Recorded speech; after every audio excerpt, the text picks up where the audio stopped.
We are live. Hello, There's nobody here everyone. yet, but Oh, hello just everyone who's not here. hello. Yes, this will be saved, I'm guessing, to your channel.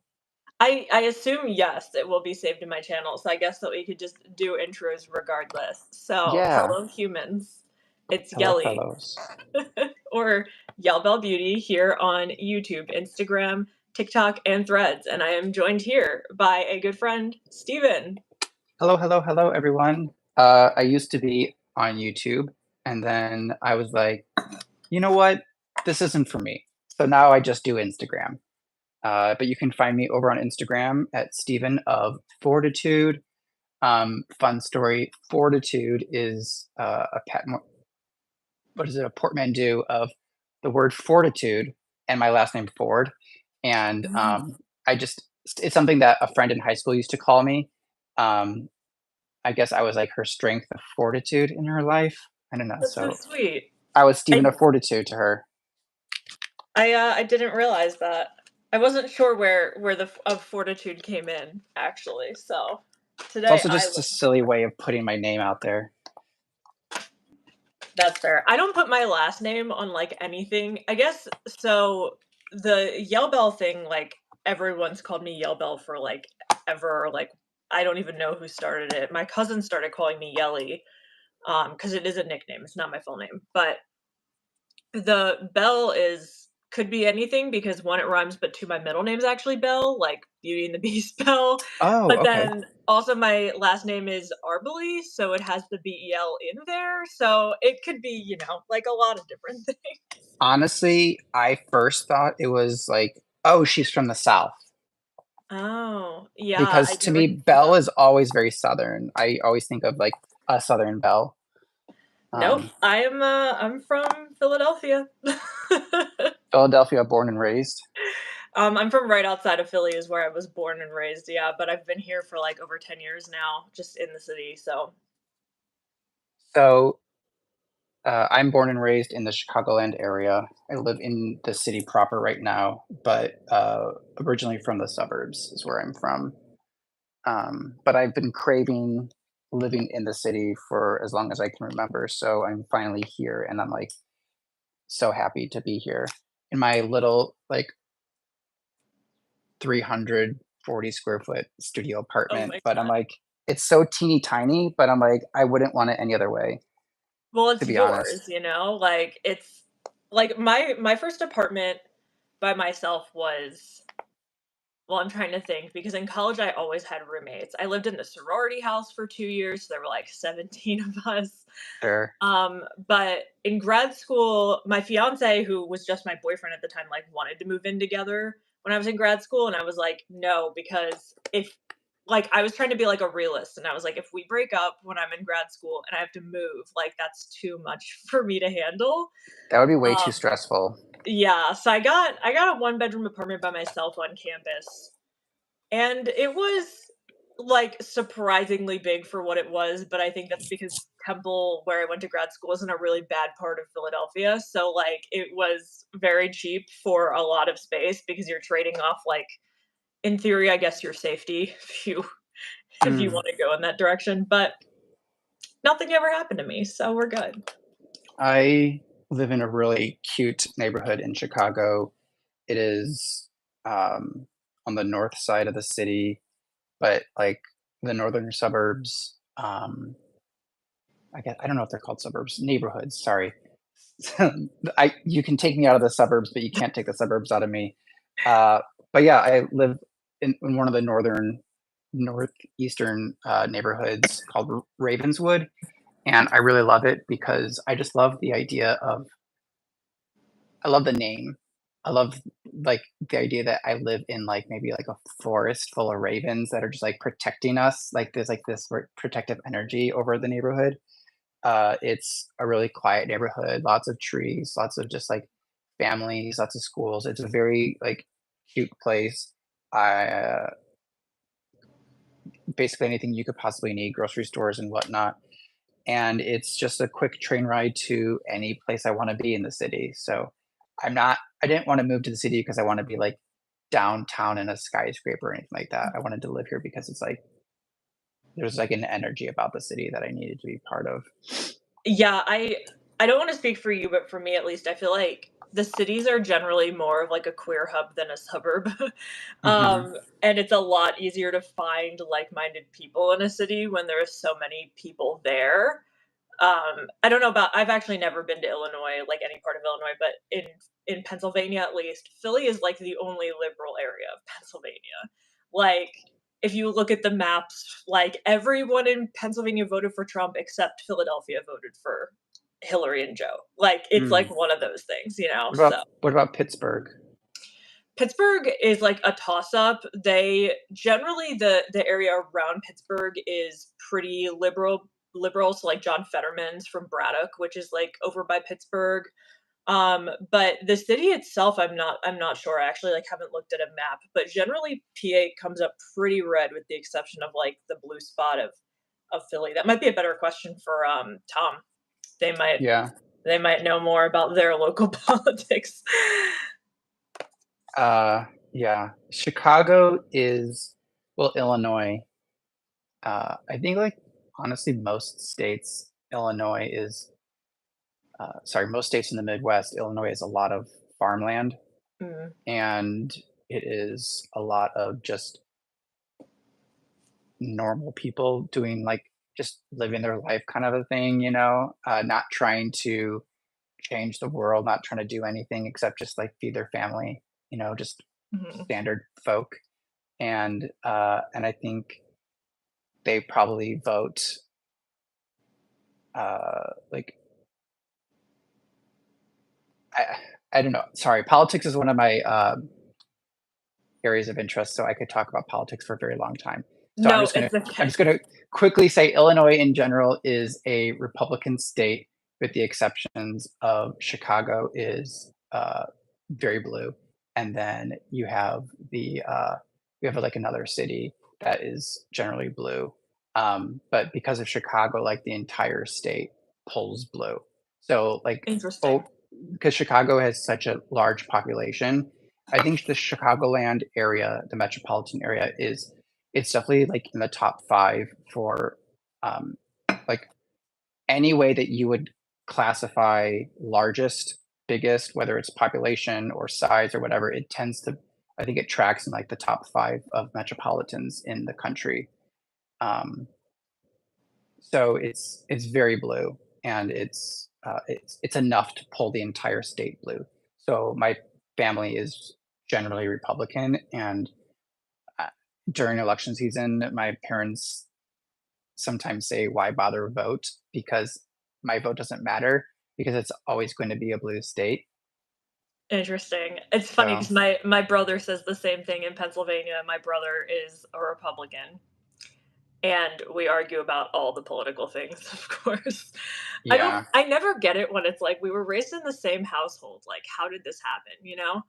Um, but he I said the same thing last time. He was like, "My vote's not gonna count, like, Trump's already projected to lose, so why would I vote for him?" Like, that was very interesting to me because I was like, "Isn't the saying, like, every vote counts?" Right? Like, isn't that the saying? mhm. Yeah. Well, we can have a private conversation about all of this at some point. Yes. Let's not go too deep on that one. But so why don't we just tell people what we're here to do today? Yes. Okay, so we are gonna do the Ensley Rain, what is this called? Harvest Moon palette? I think a lot of her stuff is, like, moon themed, like Harvest Moon, Strawberry Moon, Yeah, have been the last Harvest few Moon ones. palette. Okay, so, it definitely intrigues me. This was Steven's idea. They said that they, wanted to dupe this palette, and when I looked at it, I definitely see a palette that I would enjoy using and having, but obviously, I think that if anyone here consumes my content or Steven's content, you know that we try to see what we have first before we go out and buy. Like, I don't know, this if I had to guess, this palette's probably 80 something dollars because that's where her Yes. palettes hover. Mhm. So let's see what we can do. I know we talked a little bit about. So do you want to talk about like your duping philosophy? Like, how do you go about duping a palette? So, duping in general is a really I'm finding myself in a very interesting position when it comes to dupes because wait, I wonder if we can see how do we see the chat? Can you see the chat on yours just in case? Because I can't see the chat on mine. I think I had to turn it on. I just clicked live chat, but Okay. I don't see anything. Okay. Well, if there is a live chat feature, hopefully people can chat and one of us can see it. Because I can't see. I see like a little bubble on the top of my screen, like right here. That's what And I see too, and when I click it, it just says top chat, live chat, none, hide all chat messages, and then I click live hi from chat. Australia. Oh, Okay, I can oh, see it. It's popping up now. perfect. Um, when you are looking at the screen, are you on the bottom or are you on the top? I'm on the top. Are you at the bottom or the I, top? I'm on the top. Interesting. Okay. Perfect. That's so strange. Okay. Um, my philosophy with duping is complicated. Um, without going too deep into, I can always go very deep into everything because I'm passionate about pretty much anything I talk about. Um, but my one of my ADHD traits is um, fixations. Like I obsessively fixate on certain things. And so if there's like a palette that I am like really, really drawn to, it's really hard for me to get it out of my head. Hmm, okay. And when I dupe, it depends who's driving. Is the gremlin driving or is like mindful Steven driving? If mindful Steven is driving, then duping the palette is a process for me to see what I already have so that I can enjoy the experience of what it would be like if I own this palette. Because I figure if there's a palette out there, like the Harvest Moon palette, and there's a shade I can't dupe, with as much makeup as I have, it's more likely that I can't dupe that specific shade because it's a shade I've never wanted to buy before. So that's mindful Steven driving. So let's say I finish the project and I'm like, okay, there's like 3 or 4 shades I couldn't get exactly, but that's okay. I did good enough because I obviously didn't need those before and I don't need them now. And I have things that are close enough that will still make me happy because I mean, I'm not looking to uh, have all of the makeup in the world, you know? So having good enough is good enough. But then if the gremlin is driving the ship when I'm duping a palette, it's a lot more of that fixation obsession energy. And it's like getting annoyed and frustrated if I don't have like the exact shade, especially with multichromes. It's really difficult to dupe a multichrome, as you know. And it's like, well, I don't have this. So that means I need to buy it. And not just like buy one single for that shade I don't have, but buy like the entire palette. So spending $80+ on a palette plus shipping, it would that's what would drive me. So I've actually found that I need to take a like um I don't know what you would call it. Like I need to assess my energy and figure out like where am I right now and why do I want to dupe this? What is my intention behind trying to dupe this? Am I thinking like I need to dupe this because I need to prove to myself that I need this palette, or am I trying to do this because I'm like I'm really drawn to that color story and I'm really inspired? If it's so if the duping is coming from a desire to own and collect and possess versus inspiration, that's where I have to pay attention. I have to like read my energy and figure that out before I go on the process of duping. A great example of that is the recent Triochrome Mini from Natasha Denona. Um, I was like, oh, I should buy this because I own, no joke, no exaggeration, I own almost every single eye product that she's ever released. I think with the exception of maybe like two things, like two minis perhaps, and like the face palettes. I don't own most of her face palettes, even the ones with eyeshadows in them. So I'm trying to dupe this palette, this 5 pan, and it's if you haven't seen it, anyone, it's like blue. It's like blue, a little periwinkle, a little indigo, and I never wear those tones. So it was really difficult for me to find any singles that could come close to duping it.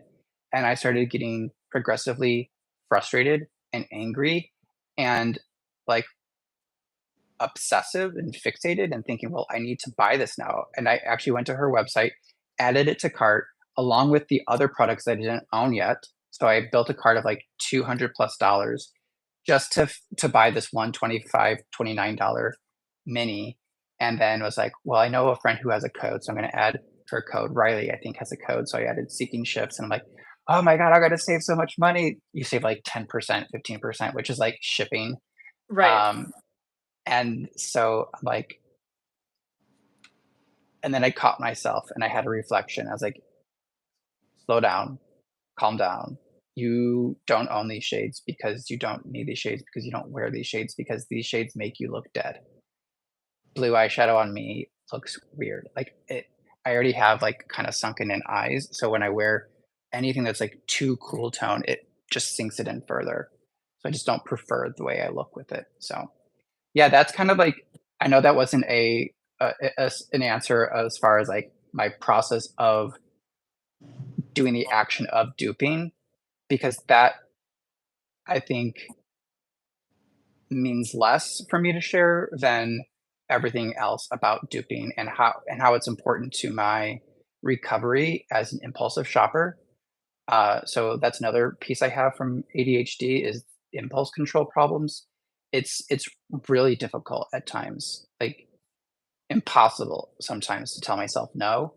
And so I have to be really mindful of what my energy is before I go into this kind of chance of causing me tend to spend. The whole to not buy the thing. So, I think that was, like, really insightful. I don't know if I've if I've ever said anything that insightful, so thank you for sharing that. oh, you're welcome. I enjoy talking about these types of things. I think But for me, it's interesting in the sense because when I dupe things, it is to satiate the craving of that palette, right? Like, what can I do that will satiate the craving of owning this? I'm also kind of like an impulsive shopper, but I think also I'm an emotional shopper. Like when my grandma died, I immediately spent, I went to Sephora and spent hundreds of dollars, right? And why do I do that? And it's because there's like a thrill of shopping, right? There's a thrill of spending money. I don't know why, but there's a thrill. mm, And then I look at all the makeup that I have and I started tracking the palettes that I use and how often do I use them. And very often when I would buy something on that like impulse, I don't use it a lot, right? Like it's just like, oh my God, it's the new thing. I must have it. And it's interesting because I feel that like 9 times out of 10 when I dupe a palette, I'll do like 2 or 3 looks with it and then I'll disassemble it and then I'll never think about it again. And if I bought that palette, that means I would do 2 or 3 looks with it, and then I would never use it again. So I actually think of, where is it? The perfect example is this palette right here, the Clarity Bloom palette. I think this is a beautiful palette. I think it's, like, really pretty. I wanted it for so long, and then I went and I bought it, and I've used it twice, and I've had it for a year and a half. And it was like, looking at it, what about this could I not dupe, right? I think it was just like the thrill of wanting this was like more than actually having it. And now that I have it, I'm like, this is like a $52 eyeshadow palette that I've used twice. So for me, it's like, how do I kind of just satiate the craving in the moment? Because then I feel like once the craving is gone, I'm not generally still like, "Oh my god, I totally missed out on that palette." Like, I already feel like I love Nomad's formula. I have a lot of Nomad palettes. I duped the new one, and then I already, like, took it apart last week, and I don't feel like I have to go out and buy it. It's just like, I know what I can do in my collection to kind of simulate a look now. So it's really strange. I think the other thing that helps with duping is knowing, like, how you were saying, like, things might not even, like, look good on you or you might not like things, so I'll be like, "Oh, this color story is really intriguing," and I'll build it, and then I'll look at it and be like, "And now what?" Right? Like, "And now what do I do with this?" And I felt that way when I duped the new Adept palette. because it has so few mattes, and I really, like, rely on mattes to give depth to a look. And I looked at it like, how do I do anything? It's all shimmers. Like, I can't do anything with this. Personally, for me, it's not a palette that I would ever get use out of. And then in my mind, I tried to justify it like, well, I could get it and then use them as singles. But then I was like, well, I could dupe it. I have the singles, right? Um, Exactly. so I think it's really interesting when people start to dupe things out, what they notice about themselves or what they notice about like the process of consumerism in makeup. Like I'm looking at so much makeup right now and how you and I were saying like there's one shade in there, like there's one shade in here that I know for sure I don't have a dupe for. And for me, that's like I think I could still get the general experience right because I'm not going to use that bright orange every time I use this palette, am I? Or is it going to be like so lacking that I go out and spend like $90 on an eyeshadow palette? I just feel like the hype will die when I build this, is what I'm thinking. So much. Yeah. Um, I have a bad habit of interrupting people. So I'm like biting my tongue, wanting to hear everything you had to say because I think my desire to hear you was higher than my desire to interrupt you. I know I've forgotten what I was going to say, but that's okay. Oh, I can remember. You were talking about uh, essentially resisting the urge to buy um, by way of duping the palette. Mhm. Um, you're like satiating the urge to own the thing and play with the thing. Um,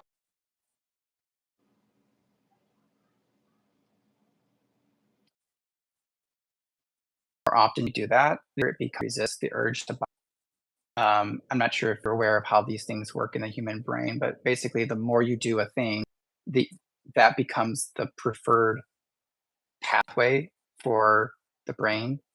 Hmm. Um, it's it's like just think practice makes perfect. People will say that kind of stuff, but like on a psychological level, what's happening is that becomes more normalized. And so it's easier for you to resist urges to buy something if you continue to practice duping first.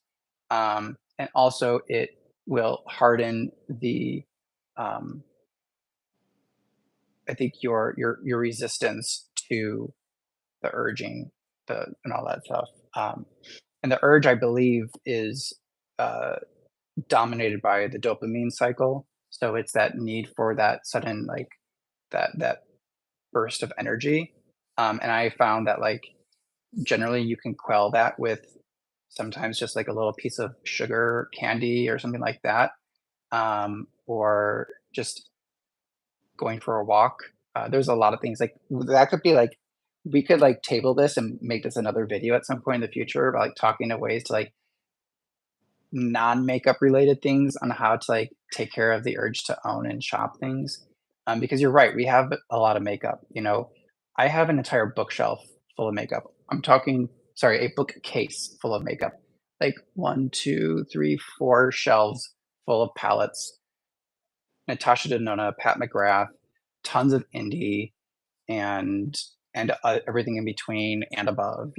And sitting here on the floor with me, I have over 600 eyeshadow singles from brands ranging from Dandelion's Code to Glaminatrix to Divina, Cleona, Shroud, and again, everything in between and above. And it's like I have enough. I have enough. So when I feel the urge to own something, I think it's important for me, and this is all, I think it's important for us to like say that like this is a personal level decision, and we don't want this to be like prescriptive to other people, because everyone comes with their own choices and goals and all that. But anything else you wanted to say about duping in specific, or should we get started? I think we could get started. So Stephen, I know you've watched my videos and I generally tend to like flip-flop. I'll be like mattes first or shimmers first. I don't know Gotcha. about you, but the first thing in my mind for this is the mattes because I know I could like knock them out really easy. Sure. I wasn't sure if you wanted to like dupe each shade together. Yeah, we could definitely start that direction. I think that would be helpful, because then our minds will be focused on that same color, and we can help each other decide if, like, the color is accurate or not.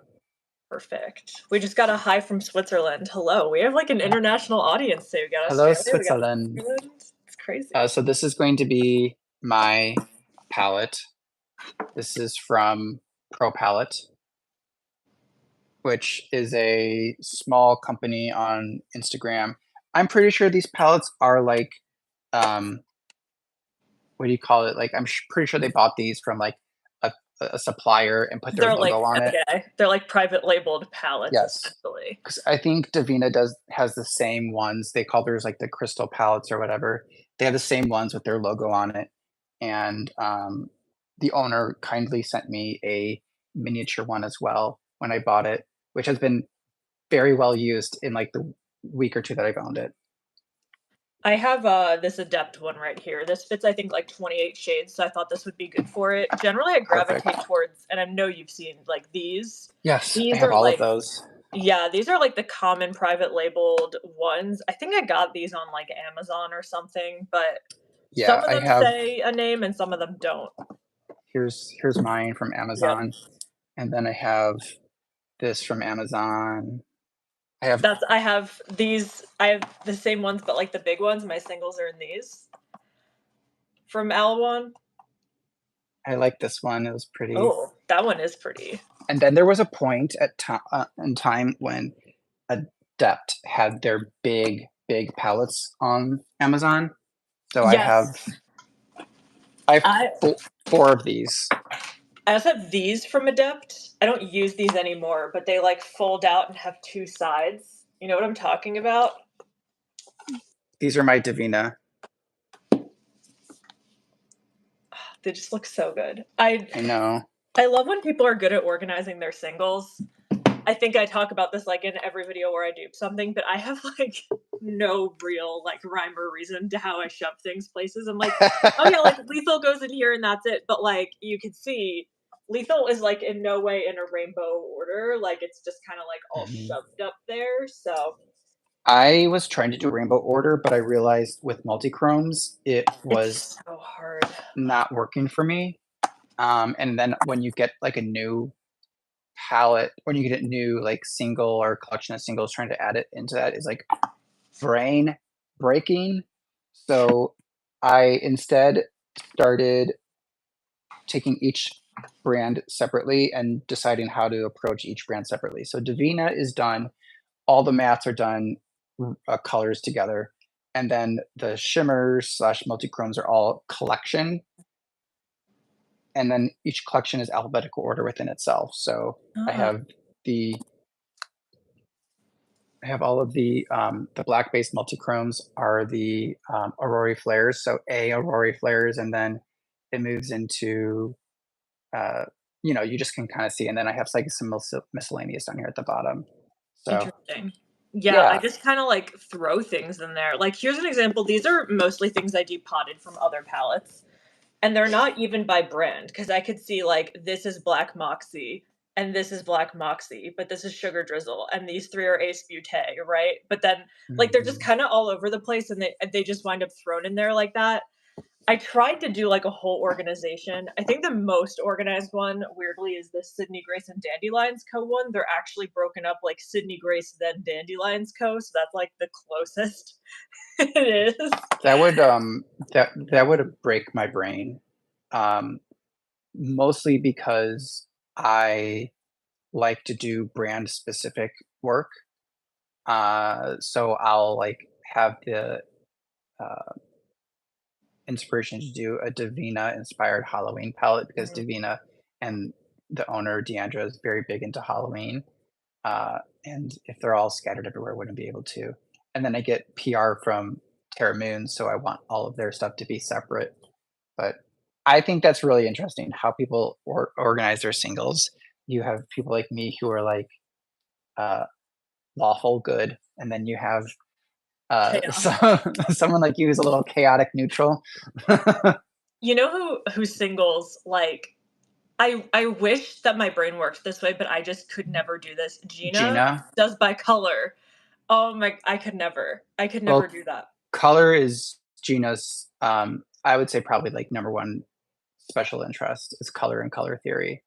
So it makes sense that she's doing that. And also she has her Fire Drake Beauty, I think it's called, the palette Palette builder, builder. Yeah. which is like so helpful to like dupe things because I'm like, I need like a gray green. Where can I find a gray green? Which was what we're about to do now. Like a gray forest green. And I'm like, oh, I know exactly which one to pull out.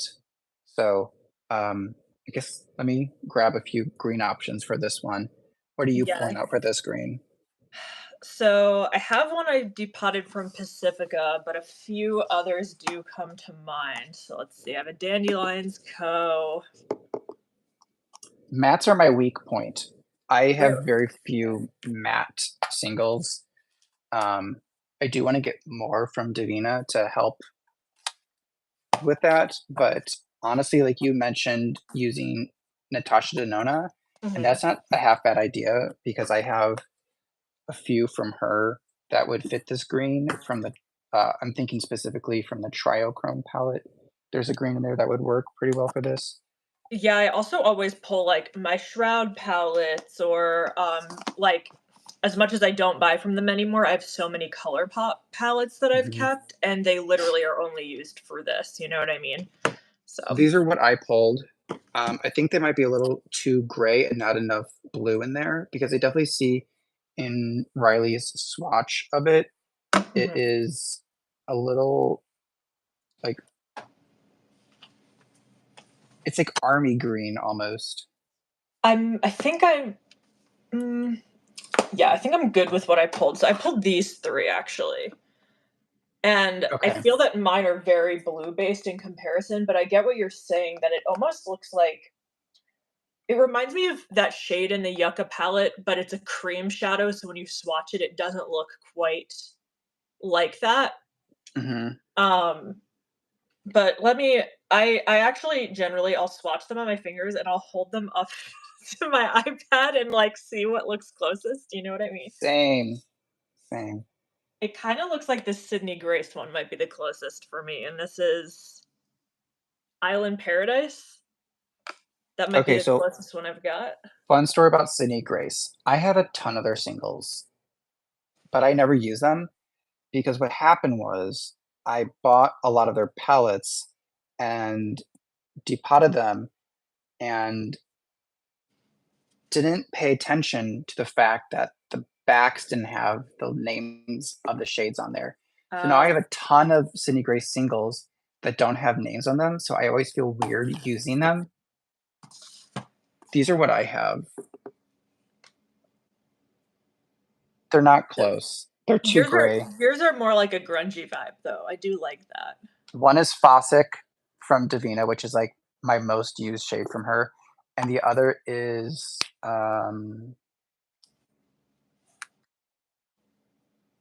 Mi Gente from Terra Moons. And Mi Gente is a really interesting shade because it has a red undertone. So when you blend it out, it gets a little, it gets really warm. Interesting. You know, I have, like, 1 or 2 mats from actually, I think I have 3 mats from Terra Moons, but I don't have any mats from Davina. I don't know why that is, and I think it's just because I have so many from Dandelions Co. and Sydney Grace that I'm, like, satiated in the matte department, and I know Hmm. that you were saying, like, you feel that mattes are lacking for you, like, I think that there's also just much more of a thrill of buying a multichrome. Um, Yeah. I think when I dupe stuff, the mattes are like the least of my concern because I am very okay with having, like, when I do my eye look in the morning, for example, I will just open my palette and whatever multichrome piques my interest, I grab that and usually will like apply some like primer on my lid, put that multichrome all over my eyelid, and then like what matte do I need to kind of like blend the edges? And then I go for like my Blend Bunny or my Nomad palettes and then just use a little bit of mattes on the outside. I never really I start multichrome first and then move into mattes just to like create dimension. I don't ever think about building with mattes first.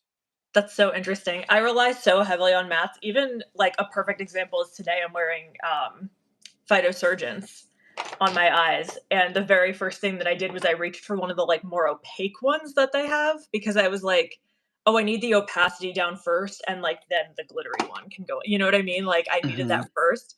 That's so interesting. We're like very opposite in that Yeah. sense. So I think I'm gonna go with Fossick out of these two.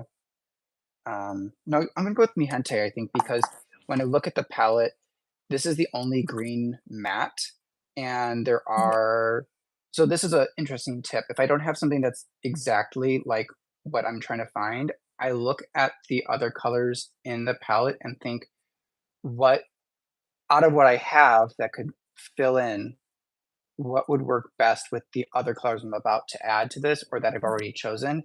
So in this case, I'm going to choose Mihente because it has that red base when you blend it out. And I think that's going to work well with the other mattes and with some of these multi-chromes. I think if I was to go more gray with the green, um, like with the Divina, it just wouldn't, like, I think it would be fine, but I think the red base is going to be more interesting and add more nuance. So that's what That's I'm an going to do. interesting philosophy. For me, generally, if I can't dupe a shade, I kind of wild card it. I'm just like, what do I feel like I want to put Gotcha. in here? So there, I've chosen my first shade. Okay, what's next?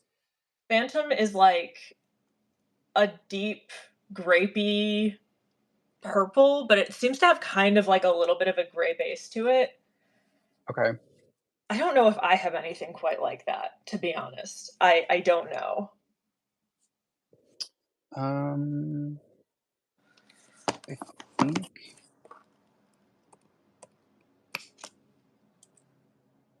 Oh, this isn't labeled. Let me label you.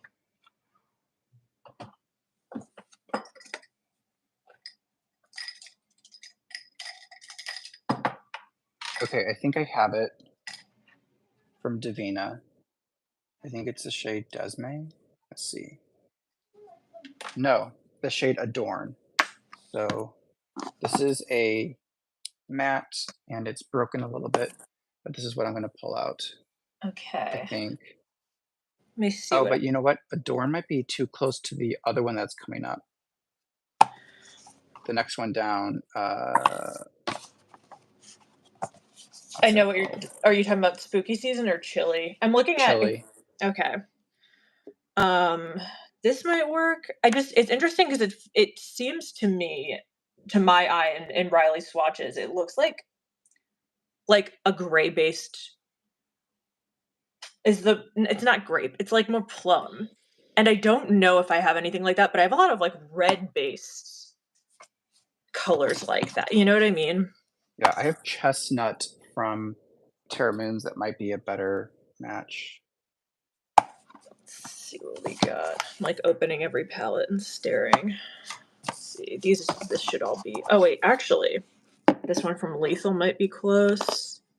You know what's I think what's working against me is I hardly look at mats for adding color and more as structure pieces. So Okay. when I buy mats, I tend to not look for mats that are um, incredibly saturated. So this one that we're looking at right now looks very saturated, and I have more like muted mats in my single collection because I wanted them to be more like I said, like adding the definition to the outside of the look. And Davina or Deandra from Davina herself actually has said that she all of her mats are mostly like muted. And I'm like, yeah, it's not very helpful. I think I actually found it. I think I Okay, found it. which one? Commitment from Natasha Denona in the Love palette looks Oh. fairly close to me. Oh, It's a that looks cream de puff. great. That looks great. So it's going to be a little bit lighter than in pan. I think I might have actually found a good one as well. Let's see what this is. Nemesis from Divina, or okay, so we have Nemesis from Divina is right here, And then this is Chestnut from Terra Moons. I think I'm gonna go with this one. I think it's just a little richer in person. This one looks warmer as well. This one looks a little more blue in person. It's Yeah. hard to tell on camera, but The other okay. one I pulled is Unstoppable Love from the Temptalia palettes with Sydney Grace, but it just looks very gray when it's It's like swatched. what I'm yeah, it's like what I'm working with, honestly. I have that one as well. Goodbye Chestnut. Okay, let's put this lethal one back. Okay, and now we're looking at something that is kind of like a cranberry, I'd say. Yeah, I was thinking like a light wine, so I think cranberry actually makes much more sense. um, the first thing that comes to mind actually is Cepheus from Terra Moons.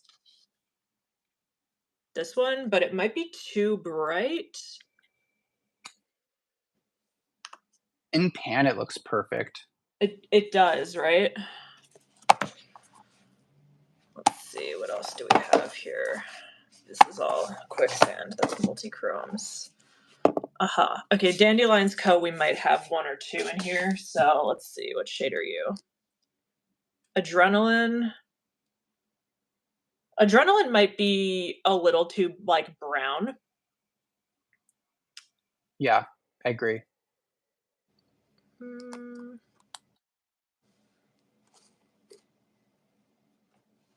That's too orange. I just watched Flambe from Dandelion, and that's too orange. I think I actually just swatched that too because I literally just swatched something and said that's too orange. Yeah, I think red is one of those things that I also am not gravitated towards, so I tend to not buy anything with a lot of red in it. Life from Um, Dandelion's Co. is like way too red, like an orangey red. mhm. Um, my mind definitely goes to like the Natasha Denona My Dream palette, but like, am I really gonna pull everything from Natasha Denona palette? I think okay, so I don't know about you, but the first 2 mats that I pulled are a little more gray and muted. So I think because of that, I'm going to go ahead with Cepheus from Terra Moons because it is gonna be a little bolder and add a little more pop to the palette. So it's gonna kinda make up for the past 2 shades not being quite as saturated. I think that makes sense. I'm looking at the ColourPop Cherry Crush palette, but there isn't quite a red in here that fits. So I think I might also go with Cepheus, but I have like one last Hail Mary here. I think your Natasha Denona might have the right tone in it. Also, if you have any shades, singles that are more satins, you could probably use that as well. So it's not a true matte, but it's like somewhere in between. It's true. This is from the Viseart my like bright mattes. This might be pretty close. I'm getting more pink from that. That's true. That's Like true. that looked like a magenta. Let's let's look at the My Dream palette here. Where did I put you? Where are you in the pile? Did I put it somewhere else? How is it not with the rest of my Natasha Denona palettes? What did I do with it? Oh, it's right in front of my face. Okay, let's see. You know, I'm not quite sure. They seem a little too purple now that I hold them up. So I think I'm also gonna Mhm. go with Cepheus from Terra Moons. Okay. And I think I already have my shade for the next one that I had pulled out for the second shade. I'm gonna use Adorn from Divina. So I think it's pretty close to Oh yeah, our that next looks shade. perfect. Yeah, I have two in mind. Actually three. Okay, this is from a Juvia's Place palette, but it's a little too gray. It needs some more purple. Let's see. I have one from Rocky Makeup's collab with Copacetic. Has like a purpley gray in it. Let's see. These are Terra Moons. Wait, where are they? Pretty sphere face. They're in here. Okay. Do you ever refer to your eyeshadows with gendered pronouns? I don't know if I do. I don't know if I ever I don't know if I have, but I've talked about palettes. Like Pat McGrath palettes are all they're all Pat, right? Like in my mind, Okay, Pat McGrath palettes, so they're all she. But gotcha. that's the only thing that I think. Do you like gender your eyeshadows? No, I don't think so. Okay, so I I think I'm gonna don't. go with I'm gonna go with I just Cool from okay. Copacetic. Oh, that's really Yeah. good. And, I think with the red that we just picked, Cepheus, that's gonna be a good balance for that. Also, those 2 are gonna work pretty well together, I think. Cepheus and then the more grade one that you picked from Mhm. Copacetic. That'll be really great. These next 2, I'm really excited for these next 2. I might try to pull them together because I want them to work together. We have, like a mid-tone mustard and what I would say is like a dark mustard brown. Yeah, I a few come to mind, but as I look at them, they might look a little green. So this is Golden Apple from Ace Beauté, and it's more Oh, like yeah. that I hate to call it that, but like puke green. You know what I mean? Yeah, it's baby poop. Let's see. I gotta have something like that from Sydney Grace though. I have a lot of their like fall shadows from last year. I also think that mine's pulling a little green. This is for the light one. I'm pulling this one right here. Okay. It looks like kind of like This a khaki-ish in the pan at least. yeah, and then swatched out, it looks like this. It is the shade Cinnamon from Glaminatrix. They had a wood fire quad, I think is what they called it, and this was one of the mats in that quad. For Yeah. the lighter one, what are you called? This is Taffy from Sydney Grace, and it looks like it's Mhm. this one right here. So that'll be the lighter one. But the That might be darker a one, little that might be a little too peachy. Like, I feel like you need a yeah. little more orange or yellow in it. I pulled these from Dandelions Co. One of them is Dijon for sure. I don't know what the other ones are. I didn't look at the backs of the pants. Um, let's see, what has like a burnt yellow in it? Dijon, I have Dijon right here. I think Dijon is too yellow. I think it I needs to I be more. agree. I'm guessing you also swatched butternut? I actually don't think I have that one. Okay, I because it's have basically a lighter version of Dijon. so what is this one? This one is mango tea. Okay, so this one's mango tea from Sydney Grace, and this one's haystack from Sydney Grace. And looking at them, I'm like, why do I have both of those? They look the same. Well, I think with a brand like Sydney Grace, they make a lot of shades that are so similar, um, that it just I think it's a little difficult to find that nuance. Yeah, I Um, get exactly what you're saying. Let's see I if think this is like my Mel's memory bundle from Sydney Grace. I wonder if there's anything in here because it has a lot of like those green leaning browns that might be like a good enough substitute. so then did you not get the retro glam from Natasha Denona? I did not get the retro glam because I got this. I Uh, got both because I am unstoppable. that's fair. This is Vanguard from Sydney Grace. That looks perfect. Yeah. I think that's perfect. I feel like I need to just open up my Sydney Grace even though I don't have names on anything, because I feel like you're pulling all these great shades, and I'm like, "I need those as well."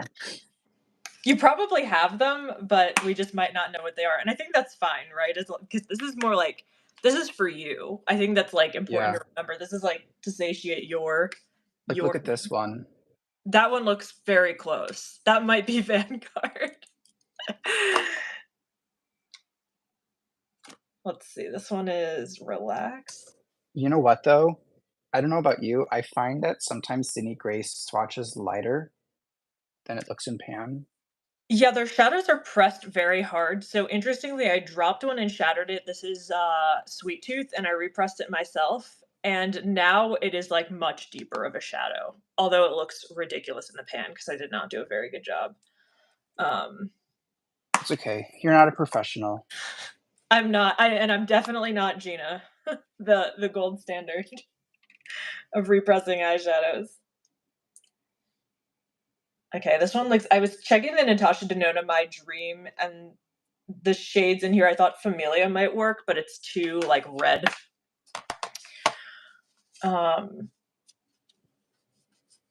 Trying to think, what has browns like this? Oh, actually, I'm a dummy. I have the Natasha Denona Gold palette right here. Oh, look at that. That's gonna be perfect for those mustards. Yeah. Yeah, that's perfect. Okay. Also the yucca would be good. I do have that over here as well. Okay, so I think I'm gonna use this the very first one I picked, I'm gonna use that for the lighter shade because I haven't found anything that good yet, and now I'm moving on to the darker one. okay, so this is Sandstone from Natasha Denona and the gold palette. It might be Oh, that's really okay. good. That Yeah. looks good. And then for the darker one, I think I'm gonna keep in that Sydney Grace shadow. Um, Okay. but if you do have the gold palette to pull, I think this one right here for the lighter one works as well. Okay. I do have the gold palette. I don't know where she is right now. Well, she's over on the shelf, but my foot's asleep underneath me right now, so I can't move. Where are we at, if you don't mind me asking? We are just about to finish the row of mats. So here's where I'm at. Yours looks so much more organized. I know it's like one of those things where it's like, oh, like a square pan totally breaks it up. You know what I mean? And when it's Yeah. swatched out, I feel fine about it. But then I look at them and I'm like, oh, I wish you were all the same size. But obviously, these are from Natasha Denona palettes. But Cleona's like the same way. Whenever I pull a Cleona shade, I'm like, my eye goes to that square, you know? Yeah. Yeah, slightly disappointed in that shade. And you're like, "You ruined it for all of us." That's why I like very often people when they depot their Cleona shades and put them into circles, I'm like, maybe I'll do that. But then I feel wrong thinking about it for some reason. I wanna do it mostly because they are a pain to access without, like, digging your fingernail in there. Mhm. I still Yeah. don't have, like, the perfect shade for this second one, just the darker one of the 2. I'm like, I don't think I can be saved on this. This is becoming a little obsessive for me right now. I'm like, Do you what have is something like close enough maybe? yeah, probably. I think I need, like, a brown with a little more yellow in it. Mhm.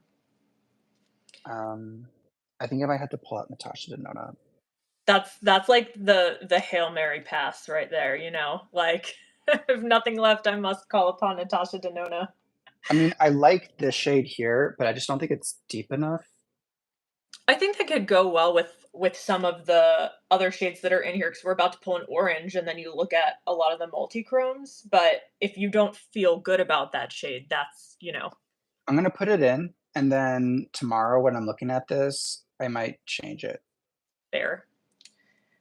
So, Okay. our last mat is Pumpkin Patch, which is an orange, and the first one that came to mind is Harvest from Ace Beauté. This looks, like, pretty spot on to me, so I'm gonna pull Oh, this. that looks so good. I don't have anything quite like that. Um, let's see, what are the oranges that I have? I have Creamsicle from Dandelions. Do you I have have Clementine from Dandelions Co.? Clementine might be pretty close. no, but I have Sweet Maple, which is a little deeper. That could work. From Dandelions, I had bought like a fall bundle, I think is what I ended up buying. So like everything's very like autumnal. Mhm. This is not the right tone, but I love this color and I'm like, why have I never used this before? So I don't know if you can see, it's like that bottom one right there. Yeah, that It's a, is nice. I think a that's gorgeous a good tone. one.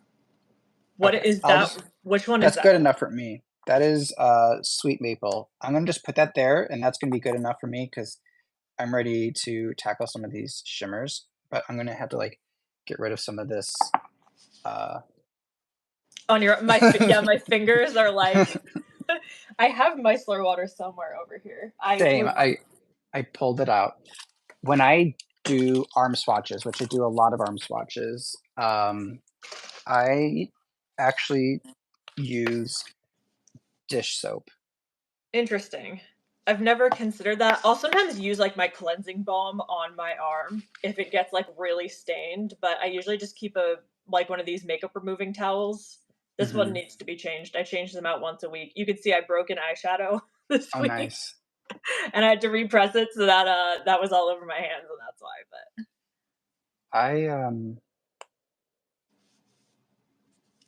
I have a difficult time using things that need to be washed. So I know like there's a lot of effort to promote sustainability and reusability in the products that we purchase and use, like reusable mugs at the coffee shop mhm, or um, the makeup erasers versus like makeup wipes. And I mhm. totally understand and support the mission.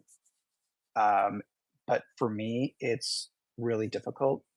It's part of my neurodiversity where it's one of my traits is like a very difficult time um,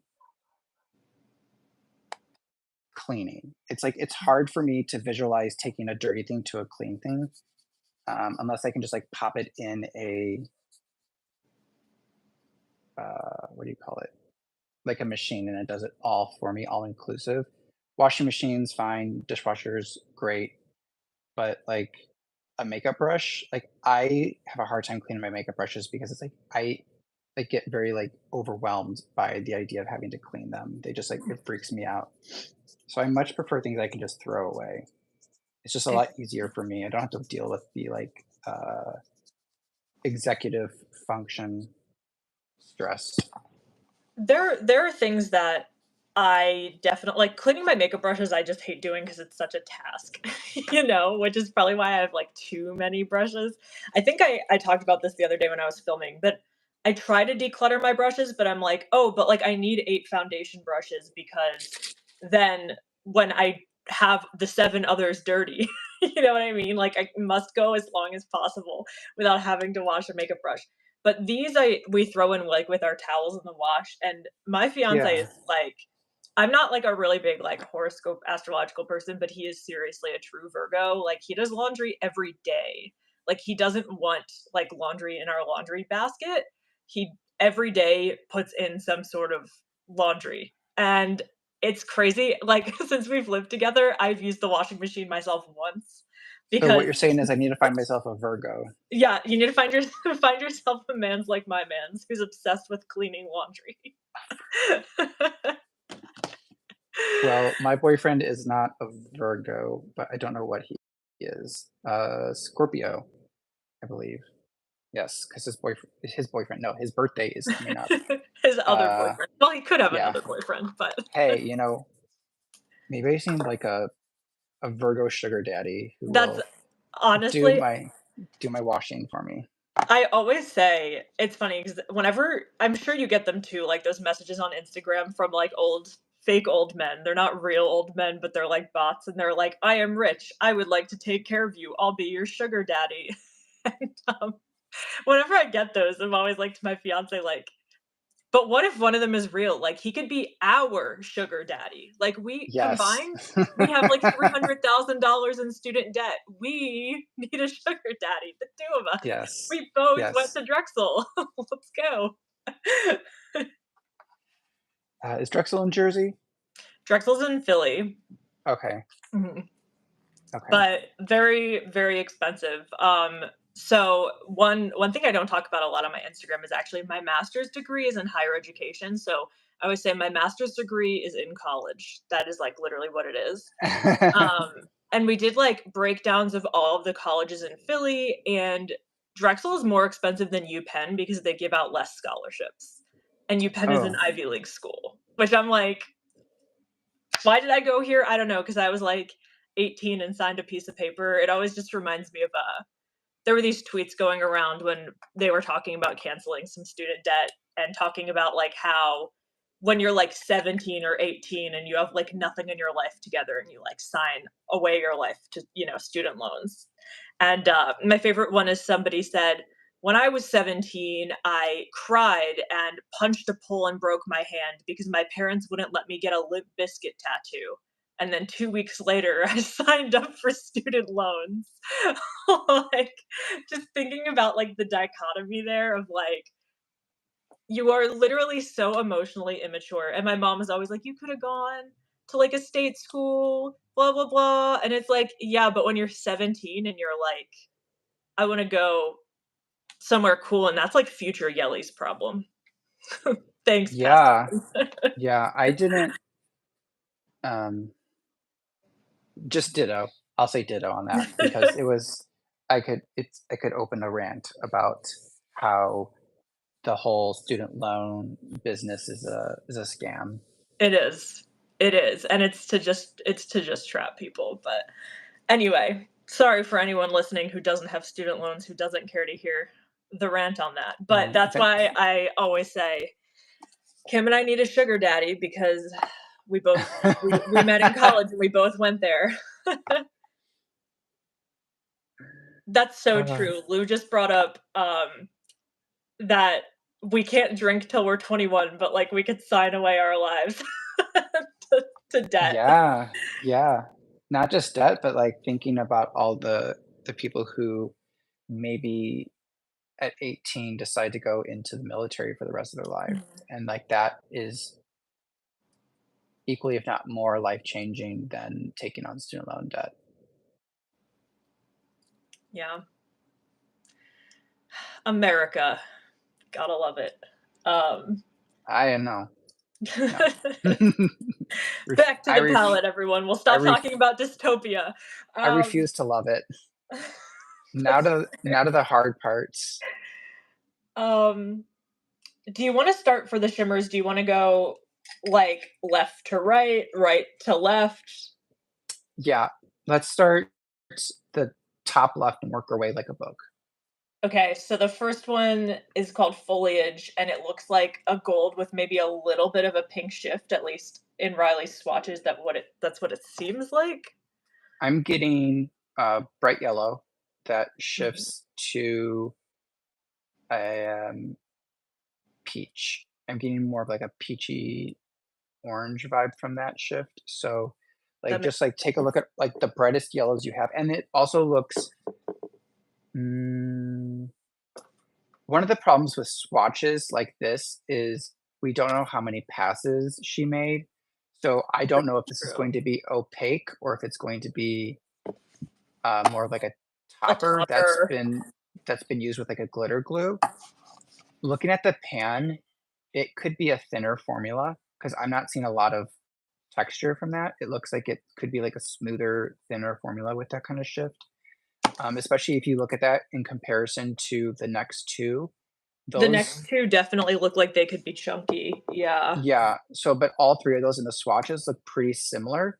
So I'm thinking that the top one could be a little bit like if you wanted to use that shade as like that's going to be my iridescent or that's going to be like my topper or sparkle, that would be a really good one to like to call out for that, I think.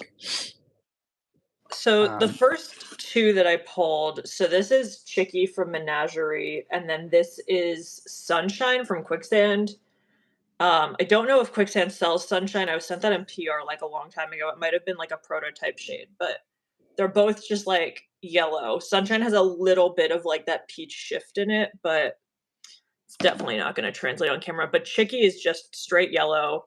I will say, I never understand with Menagerie. They're always like, it's a duochrome. Like, I think their shimmers are just sometimes straight up shimmers.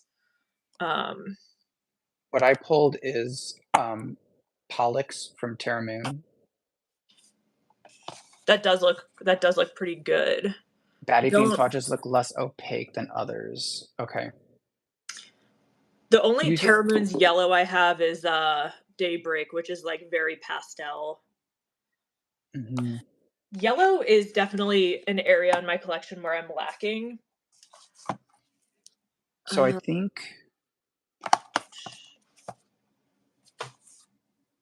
I'm gonna stick with Pollux for this because I think actually swatched out, it provides, um, it's hard to get the right lighting on this with the front-facing camera on my phone, but like, It has the general vibe. It definitely has the vibe. do you see that pink that's pulling in there? I think Yeah. this. Okay, so I think this is what I'm gonna use. Oh, was that just my finger pink? I don't think that was the eyeshadow pink. That's just my pale ass finger. Oh, Lou sent me a photo of Batty Bean swatches. Hold on, let's look at these. You know, Daybreak could actually work for you. It's gonna be like a lot more pale, but it does have that like peach shift to it that I think could be really pretty. This would be like It a really great does. Daybreak would be a really beautiful inner corner moment for you.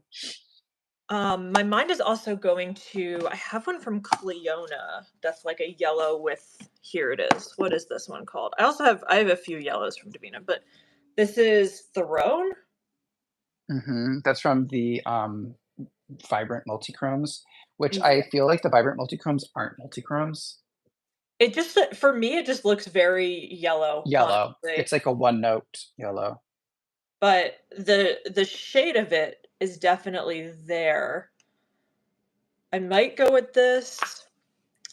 Looking at Davina, my yellows are all pretty light, with the exception of Fairy Fire, but that's, like a different beast on It's its own. completely different. Yeah. Um, Um, hmm, okay. I have mine. I'm gonna go with Pollux, but I want you to swatch your Daybreak just so you can like see what it looks like swatched out. Because I do think it would be good for you for this palette. where Because did also a lot of these shades are a little deeper. There's not a lot of like light. Ooh, actually. Okay, so I'll show you what I've got going here, but okay. So this one up here, this is Daybreak from Terra Moons.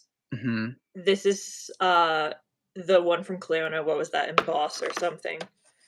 Um, this one is Sunshine from Quicksand, and then this one is The All from M. Jones and Bizarre Volta's Shine by SD collab. I I think definitely any of see those could yeah, work. I definitely see it in Daybreak. I do kinda see it in this Cleona one. Something about The All, like, sings to me with the micro. It has all these, like, little micro glitters. That's really pretty. Yeah, I think I'm gonna do that, but, like, my heart says pick that, right? But then, like, the realist in me is like, "But is that is that the palette we're duping, Yelly?" But, like, honestly, I'm gonna say, "Shut up, mind." So, I'm gonna go with that. So yeah, this is what I'm gonna Oh, stick yeah. with. This is Pollux. So Lou thinks the second one down was the best. That was Throne from Cleona. I do think that that might be the closest, like, in essence. Okay, let's do it, let's do it. So I'm gonna go with Throne. You've already committed to having square pans in your palette, so you might as I well. I know at this point, right? Where did I put okay, so I usually, like, label my palettes, so I know where to find things, but recently I, like, rearranged what was where, and I need to relabel it. I can't find anything anymore. So you're like in pure chaos right now. Oh my god. So, like, this one has no labels at all. Like, how am I supposed to know what's in here?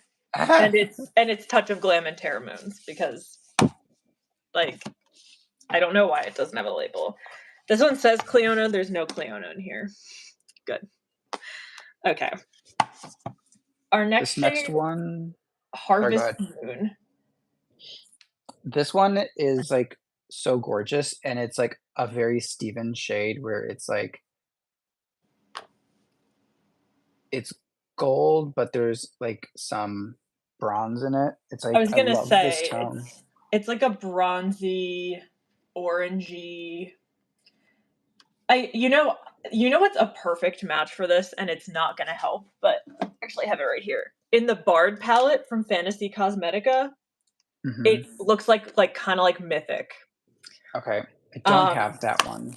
I don't have this isn't the magnetic version, I have the old one, so I can't pull that out, but I have to have something close, you know? Um, let's see what we could find here. Oh, Bronze. I just found another option for the first one, but I'm gonna stick with what I already have. It's 25 from Touch of Glam. Lou, This I don't does think your messages are annoying. no, not at all. I enjoy messages. Talk to us. You know, don't But make us yeah, feel that crazy. um, okay, I have a few in mind, and I don't know if they're, like, perfect, but they might have some of the essence, but let's see what we got. This would be, like, way out of left field, but I have a flaky from Copacetic that is, like, the perfect shade. This is called Yellow Garden. Okay. I don't know if I wanna put a flaky in here, though. I bought one bundle from Copacetic. It was their Doctor Who bundle, and it had the flake type stuff in it, and I was like, Mhm. What is this nonsense?" And threw it away because I can't be bothered with this. The flakies are, I will say, they're the reason that I switched from those Adept palettes that, like, flip in to, these kinds of palettes because they just fall out of the pan in a puck, like a puck of glitter. It's Oh my ridiculous. god, that's Um, awful. Lou just said Social Butterfly from Looksy, so I don't have that, but I did pull the Monarch from Looksy, so this is oh, I got some green in there somehow. I think my problem is a lot of the, oh, that's pretty. That's very pink. Yeah, then I also have a Blaze from Pretties for Your Face, which has more of a copper tone to it.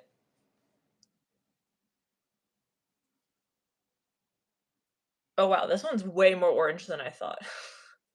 My problem is that, like, a lot of these shades that I have that are this color also have green in them. Um, so I think I need to just, like, refocus on, like, gold. Pick something Yeah. gold, Steven. I don't know if I have anything quite like this because I'm not a big bronze person. The place where I might truly have this is in like an Anastasia Beverly Hills palette. Like, you know what I mean? Like there's probably something Mhm. so close to this in like the soft glam palette. These might be like the closest that I have. Actually, let me check the Temptalia palettes. I think there are some golds in here. Why is it that we struggle to do, like, the most basic shade in here? Because they're like just not the fun things to buy. You know what I mean? Like, at least for Yeah. me. Okay, so I got a few here. So this is Exquisite Opulence from Sydney Grace from the Temptalia palettes. The bottom one? Yeah, Yeah, that's really good. that might be the closest. This is what even is this shade from Divina? This is Sunset Sands from Divina. I do have the Child from ColourPop Blue, but it's like a Franken palette right now. I got rid of a lot of the shades in here. So if you're talking about that gold, it is gone actually. Um, He's out of here. she's out of here. I never used it. I never used these shades. Then this is a Blaze from Pretties for Your Face. This is the Monarch from Looksy, and then this is Warrior from Mon Professional. I think this Sydney Grace one is the closest I that I think the have. bottom one. Yeah. So Okay, that's maybe I need to Exquisite Opulence. pull out Sydney Grace. Where did I put my magnet? I just have like things everywhere. Oh, this one isn't labeled either. I wind up when I pull things out of palettes, I wind up labeling them the first time that I do, and then I like I don't have a Sharpie over here, do I? I have this. Maybe this will work. This is where my perfectionism is starting to, like, really disable me. Oh, you know what? I have these shades from, Dandelions Co. They just released this bundle of, like, neutrals. This might have something I could use for this. No, too pink. You know, I don't have any shimmers from Dandelions Co. Okay, I spoke too soon. There's nothing here, it's all garbage. Just kidding, it's not garbage. You know what Mm, also comes to mind again is the Natasha Denona Gold palette, but I don't know if there's anything quite like bronzy in here. there's a brassy tone in there. These are all from the gold palette. This one I think is, like, the closest in essence, but it's too light. Yeah. I I need like a mid-tone bronzy gold is what I really need. let's see, what do we got here? Uh, This is why I wish every palette in the world was magnetic. Okay.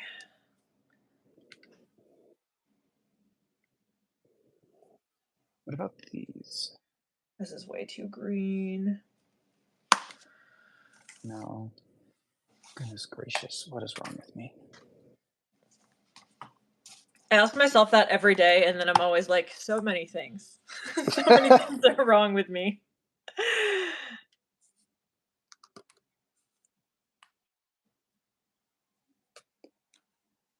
I'm like, there must be something from Terra Moons that I can use because it's like my largest collection. What about, I don't know if you have them in smaller pans, but what about the new highlighters? There's a lot of, like, bronzier ones in those, right? Yeah. But nothing that goes like that tone. They're a little more desaturated. I will say those highlighters, like, kind of confused me a little bit. I think that a lot of them were probably made with people with, like, deep and rich skin tones in mind, and they're really beautiful, but if I put that on my face, it would just be, like, a streak of eyeshadow, you know what I mean?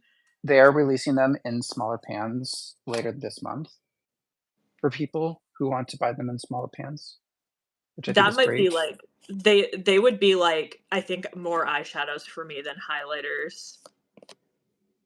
Yeah, same. There's like 2 that I can use as highlighters. But I think that it is, like, you know, smart because it is a really, like, untapped market that there are not a lot of highlighters out there for people with deep and rich skin tones, and they need that, you know? Yeah. So I'm gonna put a pin on this shade, and I will come back to this later because You know what I wanna move on. I didn't consider this at all, and I think this might come in later, actually, because I wasn't sure. This is one of the, like, marbled shades from Touch of Glam. I thought it would be more gold. I do have 2 in here. I'm kind of torn between this Sydney Grace one and then Warrior from Professional because it's just, like, deeper. If I don't pick the Sydney Grace one for this one, though, it could be good for that next one, which is Corn Maze, and it could be like that. Well, let's see what we got for Corn Maze, I guess. It's like I'm seeing, like, a yellowy gold with, like, an orange shift. It's basically the same thing as the first one, but richer is what Yeah. I'm getting, which is why I thought the first one might be more sheer. That's true. Okay, let's see. Yellowy gold, yellowy gold. That I have to have. I have Sunbeam Citrine from Quicksand, but it has a green shift, not like an orangey shift. What about Star Chaser?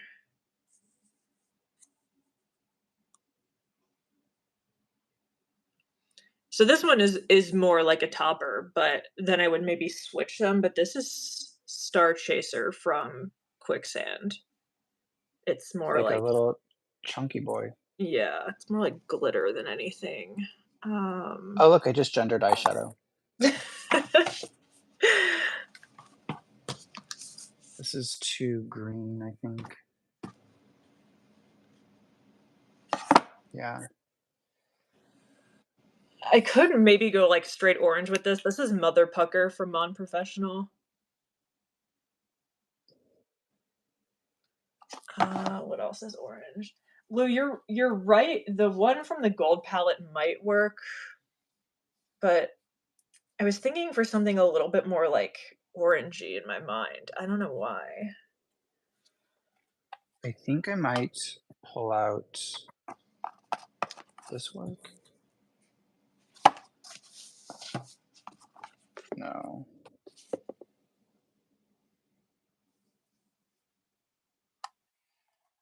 Feel like my shadows are failing me. No, that's This is okay. I totally feel that. this is where I start pivoting and thinking, well, maybe I do need to buy this annoyingly expensive eyeshadow palette. This one might be, like, the wild card. Well, actually, you know what? The wild card is definitely gonna be like that. bright Okay. orange, but I think I have one that'll work. It's Solstice from Terra Moons. that does look like very much like it in the pan. I do not have Caterpillar from Looksee. I have like 4 eyeshadows from Looksee, actually. I have a very small Looksee collection. I used to have a lot more. I had a lot of their greens, and I broke them when I was moving. Oh no. Um, let's see. On the bright side, their shadows are like $4, so I didn't feel that like immense sense of guilt. Okay, let me try to slide up on here. So this right here is the one I just showed you. This is Yeah, Solstice. that does look very close. I think it's gonna have to be what I pick because it's all I have. Um, and it doesn't have any green to it. So this one could have been it, but it has a very light green shift to it when I get in the right lighting. And I think that's just not the right fit here. I think it needs to be more yellow orange. Yeah. So I'm I will still have to come back to that second one. I still am unsatisfied with what I have there, which is funny because like it's a such a favorite tone of mine, but I just don't have anything quite like it. I don't know if I have anything quite like this either. Okay, so let me take off my watch so I could keep swatching down my arm here. Fun story. So I can't wear watches. They like really like bother me, but because I also deal with like time um, blindness. I am like, Steven, you either are going to learn to wear a watch or you're going to learn to know what time it is. So I think I'm just going to deal with the sensory difficulties of wearing a watch so I can start paying attention to what time it is. That's fair. Okay. I have like a whole spread on my arm right now. I'm doing one last pass, but I might just have to pick from one of these. I don't know if I have a shadow quite like this. For Um, the for number 3, yeah. corn Let's maze, that's what it's called. let's just triple check, but I don't think I'm gonna have something like this. It's interesting because people always tell me I look good in gold, but it's just like not a shadow I buy. Um, it's just like not something I gravitate towards. Okay, so I have nothing else here. Okay, so let's just make sure I have all my magnetic palettes out here. The House of L is not out, but it's not going to help me. So, um, these are magnetic from Kaleidos, but there's like no real golds in here. Okay, so this is what we've got here. This is Harvest Moon from Pretties for Your Face. This is Star Chaser from Quicksand. This one I think is the one from Davina. This is God, I don't even know what I swatched anymore. I don't know what this I think this is Escape Velocity from Quicksand. Oh no, wait, this is Mother Pucker. This is Escape Velocity from Quicksand. This is that one from Davina. This is from the Gold palette, and then this is from Carolina Pixie Glow's collab with Black Moxie. It's unnamed. It was in a palette and it didn't have a name. So seeing them on camera, I Yeah, would go with the gold palette or Mother Pucker. this one or one of these two. What do Yeah, you think in person? it's interesting because I think it's like some type of hybrid between the two of them. You know what I mean? Yeah. I feel like the Gold palette is probably closer, but my heart is telling me that Mother Pucker will be more exciting. So I'm gonna go with it. I actually use this shade so much I hit pan in it. Oh, sweet. I have a few Terra Moons that I'm, like, pretty close to because there was a period when I had, like, just there was a point in my life when I only had, like, maybe 10 shades from Terra Moons, and I just used those exclusively. Uh, but, yeah. Also, I think I just found my number 2. I'm going with oh my god, it's kismet. It truly is because the shade number 2 that I couldn't find is Harvest Moon, and the shade I just pulled is called Harvest. So I think this is gonna be perfect. It's a little Like a bronzy. Oh yeah, that yeah. looks great. It's not exact, but I think it's good enough. I think it's close enough and it fits the vibe, and also the fact that it's called Harvest, I think it's meant to be. So, I'm sold. Okay, the next one, Hunter's Moon, I think is like a hollow, but I'm just It gonna could have to be. go off the shift without a hollow because personally I have like a lot of the hollows from Touch of Glam, but they're Mhm. not so much the colored ones. Like this is Honey Hollow, for example. Like it doesn't have a color. I have like the regular one, I have Dragon Hollow, I have Lucid Hollow, like I have these, but they're not quite like it. The one that comes to mind for this shift is actually Oh, which thanks, one is Liv. it? From Terra Moons. Eris or Winter Sun, one of those. Winter Sun from Terra Moons is right here. So And this is Winter Sun and then this is Eris. I was honestly thinking of Butterfly Nebula. I don't have that one. The other is that Touch of Glam like marble shade. This is called Dream. This is Butterfly Nebula. It's basically the same texture as those two that you just swatched out, but it's like gray lavender. Yeah, I get what you're saying with that. I might wind up going with Winter Sun. It might be the closest I have. But let's see what we got here. So I'm gonna pull that so far. Do you don't have to answer this, Mhm. but what is your position on Terra Moons right now? I feel okay. I wish they had said something quicker. Okay. I do feel some type of way though that they blocked people who like had concerns about the collab. Like I don't think it's very like personally having, for anyone watching who doesn't know that, oh, that looks good. But for anyone watching who doesn't know, I used to be an affiliate of a brand that was like loved blocking people. So I always felt it's like very unbecoming of a brand owner to block customers because they should be open to receiving feedback from anyone, whether it's good or bad. That's a personal opinion though. Um, so I didn't love that. Like I wish they didn't block people. But I do think that they, made a statement and obviously we need to see something change in the future. What is on your it would be the top one, right? I So think the top one. this is Butterfly Nebula. Okay. This is the Cosmos. Okay. I didn't even think to pull the Cosmos actually. I think the Cosmos has too much blue. Yeah. So So I'm going with Butterfly Nebula, which I'm this happy is with because I've always wanted to use this one and I never really have been able to. I'm like at the point of swatching like iridescence to find something quite like this. So this is My Immortal from Quicksand, and then this is Rainbow Drip from Quicksand. But I think I'm gonna go with Winter Sun from Terra Moons. I think Winter Sun will be great for Yeah. this. Do you have any of um, Riley's Shine by SD shades? I actually don't. They sold out before I was able to get them last time, and then I went on my no buy. So I Okay, don't. because The only Shine by those would be SD I good. have are Monica and Lisa's actually. I have. Oh crap! It just fell out.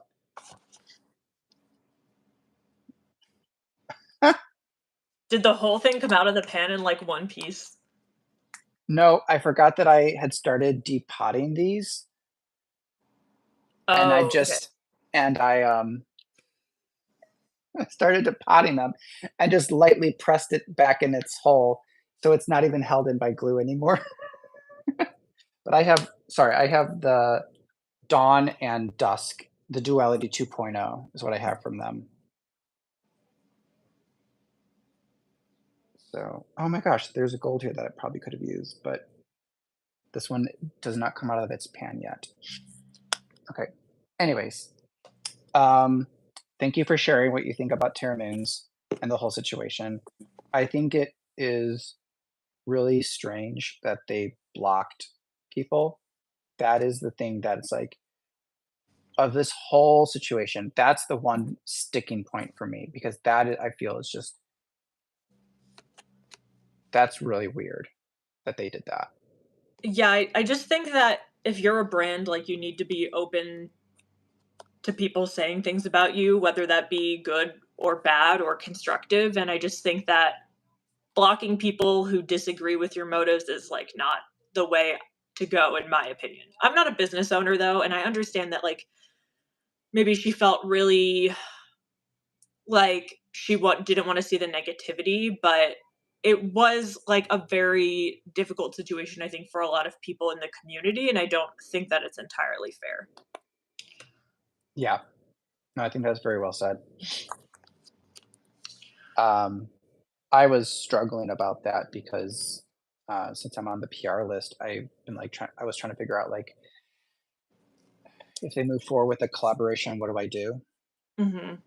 So, I essentially was like, "Well, I would still like to stay on PR, but I don't know if I could support this collaboration considering how this person is." Um, so, if you're cool with it, if you could keep me on PR, but just not send me this collection is kinda how I handled it. Mhm. Yeah, I hope that they just learn in the future, you know? I know people are people and they make mistakes, but going into a business agreement, maybe some vetting should have been the further vetting should have been done.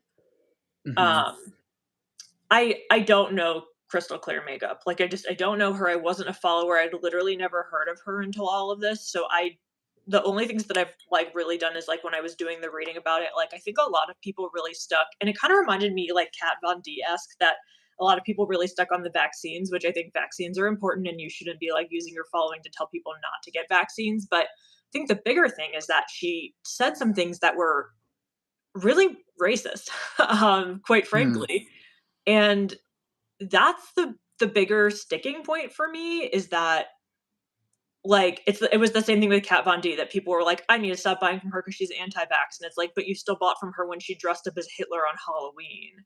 Like, it's just like, where is the line for people? It seems to be vaccines, and again, I get vaccines, I just got my next COVID vaccine, I just got my flu shot, but it's just the question of, like, I think people are why are they focusing on that and not, like, the treatment of other people? Like, she's not treating people well, and I think the rebuttal was, "Well, the owner of Terra Moons isn't white, and she's nice to her," but, like, she has something to gain from the owner of Terra Moons if she got the collab. Um, mhm. I also just personally found it very interesting that I'd never heard of this person and never, like, seen them, like, do anything with Terra Moons and they did a collab, but maybe I just missed No, her existing. I don't think you missed anything. I think we were all confused why this person over someone else who has been, like, I don't know, growing in the indie scene. It should've I get that they maybe wanted to be a little more mainstream because, they had, like, a little pop-up collection at, what do you call it? Urban Outfitters. They've had a few things Oh, on really? Okay. Amazon. So I get that they're trying to be a little more mainstream. So it makes sense they would go with someone a little more popular and well known. But I would think that they would want to go with someone who is perhaps there has to be someone who kind of bridges the divide between mainstream and indie, like maybe someone like um, Angelica Nyquist or something like that. I was just thinking her or even I mean, the first person that came to mind when I heard that they were doing a collab, but they didn't say who, I thought it might be Eb Jones, and I think that she Mm, kind of bridges that gap too sometimes, that people outside of the indie space do know who Monica is. Um, I mean, I would love to see with, a creator who has kinda stood by them and this is my opinion, I don't wanna speak for her, but I think, like, Glam Smitty deserves a collab, mm, yeah. and she has been, like, a huge supporter of Terra Moons, So those are, like, people I think of or even, like, Dee Dee. does so many swatches for so many brands, and she just had her collab with NBA, but, like, it took so long, you know? And she's so talented, and I think that brands look at numbers and unfortunately go for the demographic of the white blonde girl, which is, also I feel like we don't see a lot of collabs with men in the beauty space. I mean, I think of the first one that comes to mind is Neon MUA's collab, right? Like, I have it Mhm. right here, but I can't really think of any other ones. Yeah, I can't either. But that's And okay I because men are a lot of men are, like, brand owners of the mainstream brands, so let That's them true. do their own thing. I will say, like, this is my hot take with no research behind it, so maybe I shouldn't say it, so I'm not gonna say it. Okay. I'll tell you in private what I think about indie brands. Okay. It's not Um, nefarious, it's not bad, it's just I know that it would require some conversation and nuance, mhm. and that sometimes isn't, like, helpful. I think Trevor does have one out with Dose of Colors now, actually.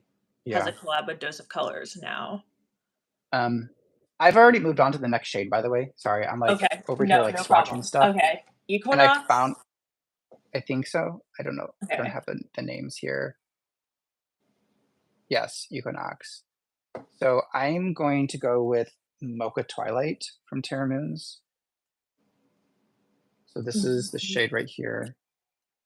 Oh, yeah, It's that a looks it's pretty it's a perfect. little more cool toned, but, I think it'll work out really well.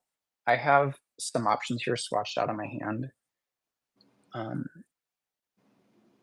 this is Mocha Twilight, and then see, but below that is Northern Lights from Shine by SD, and then below that is Stargazer from Terra Moons. Okay. Let's So see what that's why I went with we Mocha here. Twilight. I guess it has Let's less green in it. Actually, I think I might switch because I can't be satisfied. I apologize if you all hear all the beeping outside. City living. Okay, Someone's unhappy outside my window. I'm doing Northern Lights by Shine by SD. I'm putting Mocha Twilight back, which is funny because I was like the one shade I was like, oh, that's got to be Mocha Twilight when I saw it, but I do see some flecks of like yellow or green coming from that. Pretties for Your Face broomstick. I don't have that one. I also just decluttered so many from my Pretties for Your Face and that declutter because as an affiliate, I felt like I needed so many of them when I was, new to being any kind of anything with a brand. But Mhm. quite honestly, I didn't use a lot of them. So it was just kind of silly. Okay, so this right here is Folia Dew from Quicksand. It's a That's hollow. it has some purple to it. This is Nightingale from Pretties for Your Face, and then this is Rockstar from Davina. So I would go with the middle out of those 3. Nightingale? If you're trying to like Yeah. match it more closely. Yeah, I just don't think I have anything quite like that. Let's see, what is this? This is Sweetie Sunbeam from Davina. No, that's like way too brown. So what I get from this is it is a kind of a gray brown. It's like a cool tone brown with like almost a yellow gold flash to This it. this looks nothing like it on camera, but it has the base. This is what is this one called? It's something super long. Oh my god. A Deeper Connection by Touch of Glam. But it has the base of it, but not quite like the color of the shift or like the glitter in there. Okay. Trying to think. This is definitely a color I would never wear. Like if I got Okay. this palette, I would probably never reach for this color, honestly. Then I would go close enough. Whatever you have already picked out, just grab the closest one to it since it's not even gonna be one that you would wear. That's true. So I think that was Nightingale from Pretties for Your Face. Mhm. Which I think I also have. Where did I put Pretties for Your Face? Here you are. My issue Which, with like, Breeze for Your Face is, like, I just find their formulas to be a little, inconsistent. oh, 100%. Some of them are very dry, some of them are squishier, some are flaky, some are not. Um, I've definitely narrowed it down to, like, what kind of formula I do like from them. Sure. Okay, so I put in Nightingale, Perfect. sparkling cider. Is that what we're doing next? Yeah, it's like a green with a purple shift to it. Okay. That one might be difficult, but I'm sure we have something that we can use. I would say it's very murky purple Yeah. green with, like, a very bright green flip to it.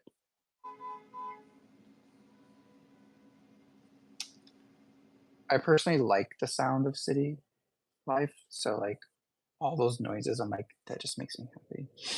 You know what might be the closest, at least in my collection, is Solar Expansion from Terra Moons. Oh, yeah, that's really good. I'm gonna pull that too. Now I don't have to do any of the work. Thank you. You're welcome. This is, if anyone's wondering, this is Grunge Master and Cosmic Collision from Professional. This is from Davina, and it's called Rainbow Blossom, which is such a interesting name for such like a grungy shade, I feel like, but Solar yeah. expansion is exact. What a good eye. Yeah. That's so good. Also, it's another one that I'm like, it's like an eyeshadow that lives in my dreams. I love this It's kind of yeah. like grungy, murky. It's like Evil Mermaid is what I get from that. I something about it, like, always hits, like, you know, when you swatch something and your breath, like, catches kind of? Mhm. That That's happens it. a lot with Terra Moon's shadows for me. Like even the new highlighters, when I swatched them, I was like, oh wow, these are special.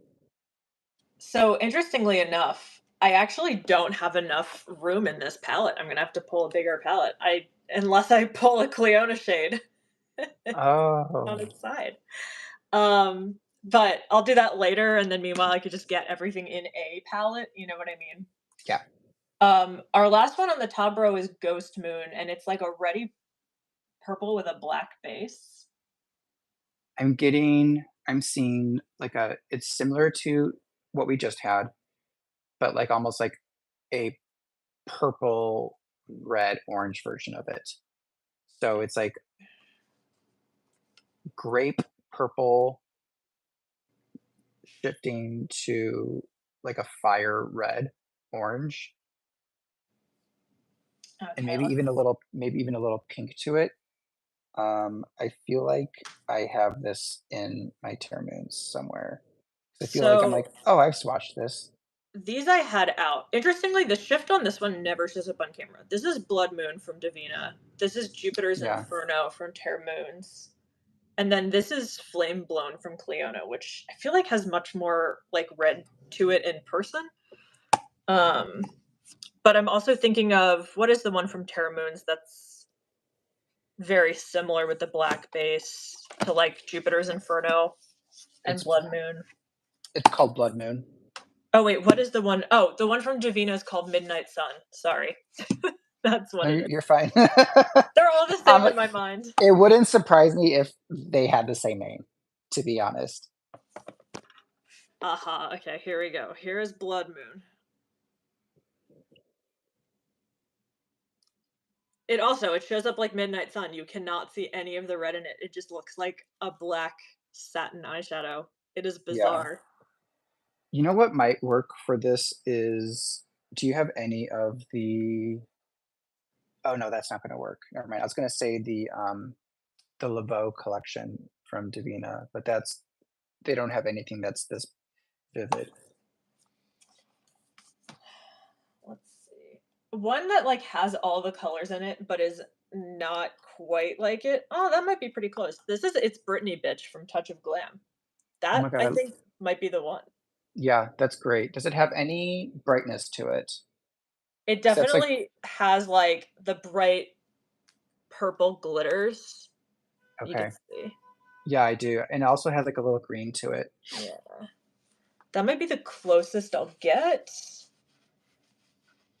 This is such a fun color. I'm, like, really excited to try to find something for this one. Oh, I think I just did. I think I just found it. I think I just found it. I think I just found it. Sorry. No, This it's is okay. how I What is get it? when I get excited. It is called Martian Dust from Terra Moons. I definitely don't have that one. I don't think it's a very popular one, but, like, look how, like, I think Interesting. Okay. I think it might work. It's it's definitely brighter than this shade, but I think it'll, like, give me that shift that I want. Let me swatch this out. So it's that top one right there. Oh, yeah. I see, like, the essence of it. Yeah. I think this is gonna be my close enough because I don't think I have anything. I would need this, but a little deeper, like, take this and then, like, Um, drag down the depth a touch. what is up with, Crimson Eclipse from Terra Moons? Is that deeper? I have that one somewhere. Um, Crimson Eclipse, let's see, that was B Bonfire. I have oh, my Terra Moons, by the way, are all, alphabetical. You're way too organized for someone like me who lives in chaos. I don't have Crimson Eclipse, or maybe I do. Does it say right here? Crimson Eclipse is, um, I would say it's basically the same thing, except it is they're like sisters. They're like fraternal Okay. twins almost. They're like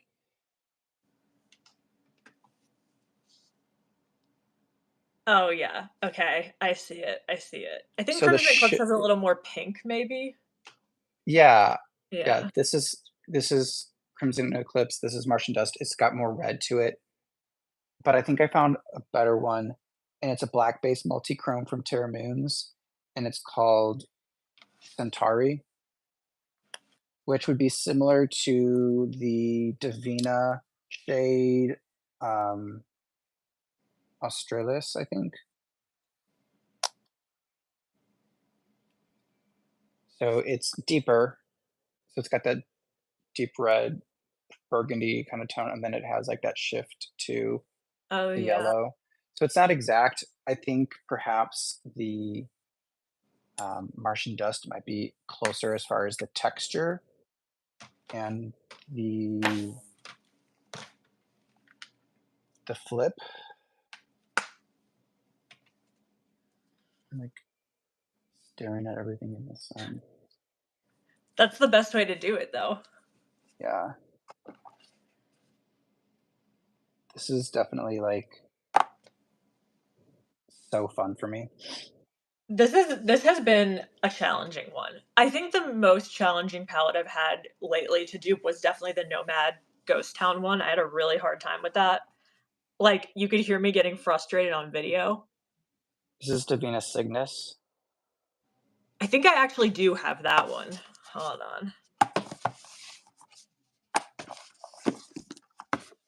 Haha, I do have that one. Cygnus, I would say, is a dirtier version of the other one I swatched. The Martian one. Martian Dust, yeah. You know what's similar to it? Oh wait, what's up with this one? This is Smolder from Cleona. Oh, that's like way more purple. But what is the one that I'm thinking of? Oh, this one.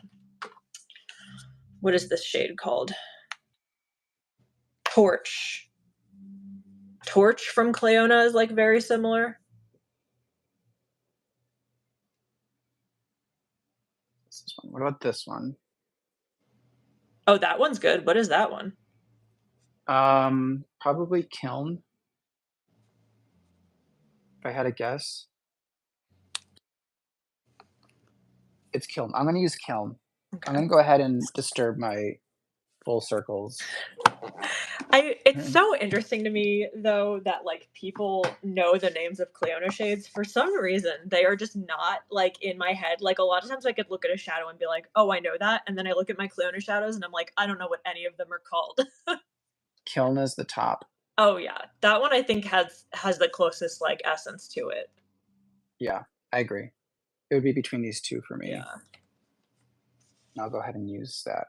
Then I'm not all just using like the same brand. And then we fit that's the top row. We only have one row left, our middle row. One row. This So we'll one's I just be think here for another hour or two. I know. I think I have a few that I could pull in for this green one. I think it's So time to do a wipe down for me. that's fair. I've been like wiping between colors, but or at least I've been trying to. This next row, honestly, I could like half of it, I don't care about. I think this is the row that speaks to me, weirdly. I'm happy with where I'm at right now with this. Like I could walk away with this and be satisfied. It This does is a look very like a Steven. very true fall palette. Yes. Okay, where is huh. So this first one is going to be like snakeskin serpent vibe is what we're looking for here. So I have a few. Here's Mood Ring from Terra Moons. This is Grunge Master from Mom Professional. This is Chromatosphere from Menagerie. And then this is Medusa from Quicksand. Which one has the most blue? That's the one I would go with. Medusa and Mood Ring are quite similar, but I think Medusa has a little bit more blue to it. Okay. But I would definitely say like if it's one of those like if anyone is out there and has Mood Ring or has Medusa, like don't buy the other one. They're pretty much the same. How do you check the shifts when you're in your eyeshadows? It's like I always just like try to like pull and I'm like, this one looks like it might be. I think Mood Ring is pretty close if you do have Mood Ring. I don't have that one, but I have the Divinas, so I might just pull in. Um, I think the Divina version of that is Exosphere. I don't think I have that one, but yes, that does look quite close. Yeah, so I think I have that in Exosphere. So I don't even need to swatch that one. I'm pretty sure that's what it is. It's a very like this was a very popular black-based multichrome like back in the day. Yeah, Like I do feel 2 years like ago. that one and the black to purple are like the most common. Like that like beetle skin. Hmm. Okay, it's time for me to wipe off my fingers because my fingers are all like, oh no, I think they're just stained. Oh my Um, gosh. okay, the next one I think is just like a grungy muted green. That's what I'm seeing. There's some gold, but yes, it's like honestly, it's what we just pulled, but if you have a grade version of it, I think is what I'm getting from it. So I have a few options, I think. What is this one called?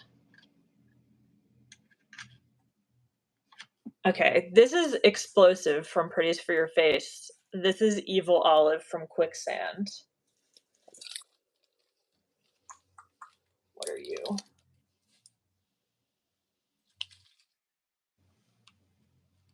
This one just looks more gold than anything. This is Celesta from Divina. I think you need to go more blue, less warm. I would say like the opposite of warm is what you want for this one. Let's see what I can find here. Just like not a cool tone human. Here's what is this one? I think this is Cat's Meow. This could also be another option to pull in like an iridescent if you wanted to. Yeah, it is, like, quite light in color.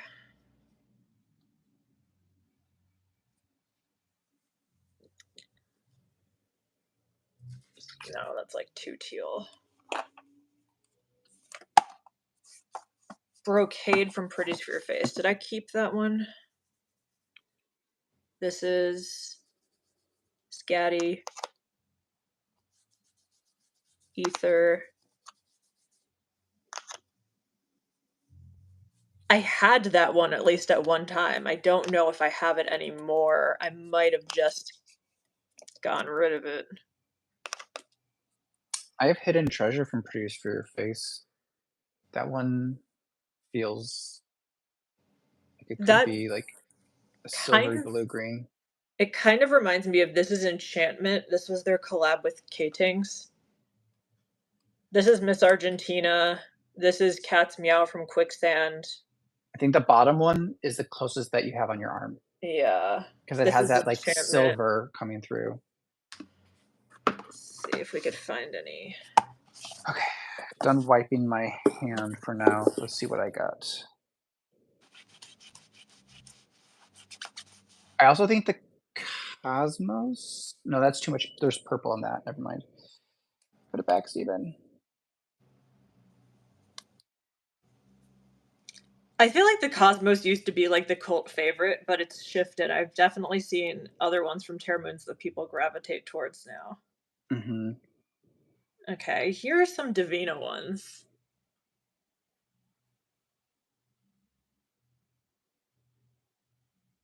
I think the middle is the This closest. this is Offshore Mist. This is Ripple from Cleona. This is one of those, like we were saying, they say it's a multichrome and it's literally like just green. Like, Yeah.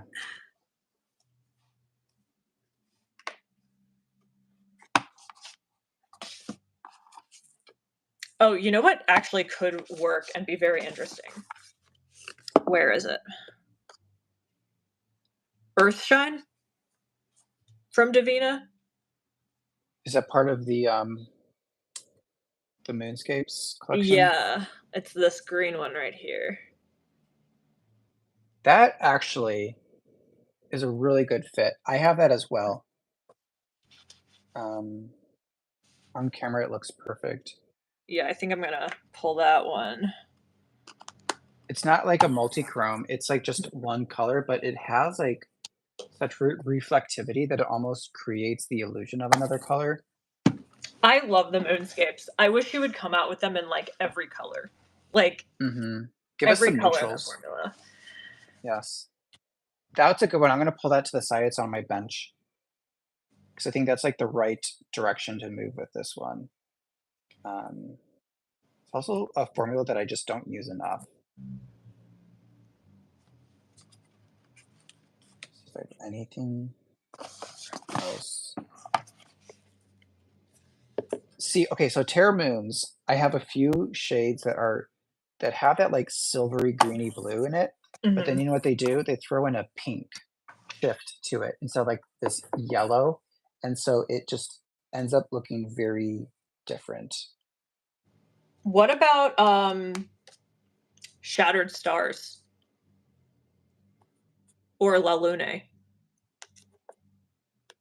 if I can find that.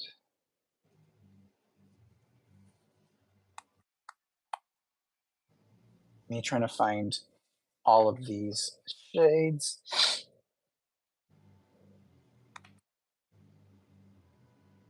Star formation.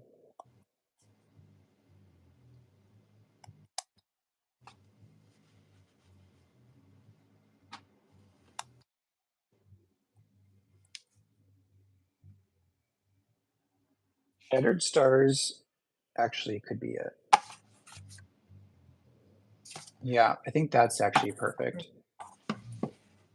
As I was looking at it, I was like, wait a second, wait a Like, second. look at that. Like, it's. Yeah, that's like the color, right? Yeah. And this is one of those that I feel like when I got it and swatched it, I was like blown away. It does have some purple to it, but I think I'm okay with that.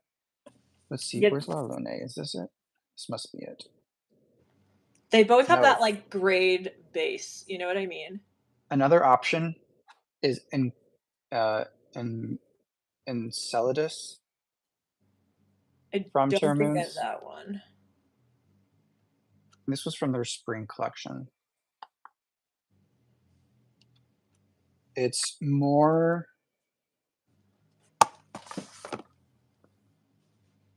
It has more blue to it. So this has more purple to it. This Mhm. is the Shattered Stars, and then this is Encladius. It's more green. On my fingers, they look Oh pretty much the yeah. same. Hmm. But there's more of Um, a like a green pearl in there. mhm. Now, where's La Lune? I need to like. I wish I could label things um, on top of the shadows. Just put like a little itty bitty post-it note on top of every eyeshadow. Yeah. Oh, found it. Found La Lune. Mm. La Lune, I think, has the most purple. So I would put this. I would not include this one. Mhm. I think I'm gonna go with Encladius. I put in Shattered Stars. Perfect. So we have like two different ones. I'm putting Shattered Stars back. But that was a really good pull. Shattered Stars, like very good eye on that one. Thank you. As well as Earthshine. Like that, I never even would have thought of that, but it's one of those really special shades that it isn't a multichrome, but it could be.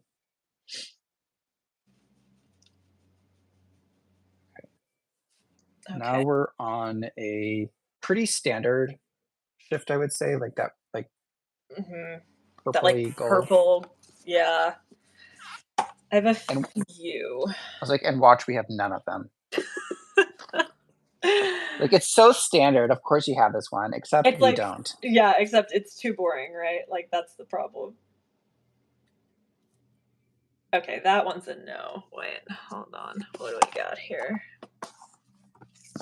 I think I the have important part for this one for me is trying to find the flash of yellow. Like that's what I Mhm. really want to make sure I get in this.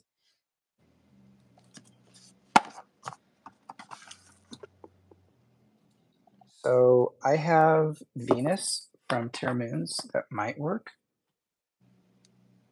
It feels like a black base, but it has a little texture to it. I just think it's a little too bright. It is like a light version of this shade. So I have a few here. This one is Crimson Rose from Looksy. It's too light. Boss Lady from Touch of Glam. Too light. This is Smolder, I think, from Cleona. This I think the one is above Smolder actually looks really good. this one. This one's Boss Lady from Touch of Glam. Mhm. I would put that to the side for now. Okay. Let's see what else we got.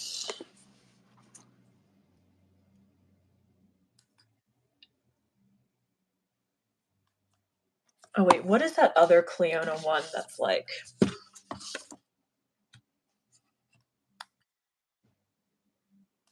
Maybe that's too bright. Bloodline. It's like too pink.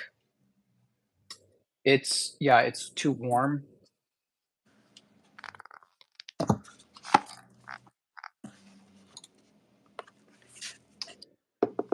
This one, I think the purple and the yellow, it's almost like I'm getting kind of like Mardi Gras colors from this. So this is from Carolina's collab with Black Moxie, but I think it might be too blue. Hmm. I think Boss Yeah. Lady is gonna just be the closest one, unless my like Hail Mary here is to start swatching those marbled ones because I never remember what they look like. I just don't know what they look like. Oh wait, actually though, Shine by SD. That one's too pink, but there are a lot of purples in this.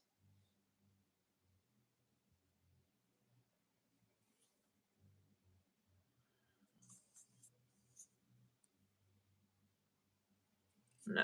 I think I'm gonna go with Zenith from Terra Moons. It was from their, I think their summer collection. So this is Zenith, Okay. and it has that bright yellow flash to it Oh, I on do the see that. Okay. finger. I'm It like, has more tone to it, but is more. It's not just the purple and the yellow. It has like some other stuff to it, and it has a blue base, so it's a pretty unique shade. I have gone like all the way up my arm now, but these are from the Touch of Glam Sandman collection. Okay. This one probably could have worked for that last shade too.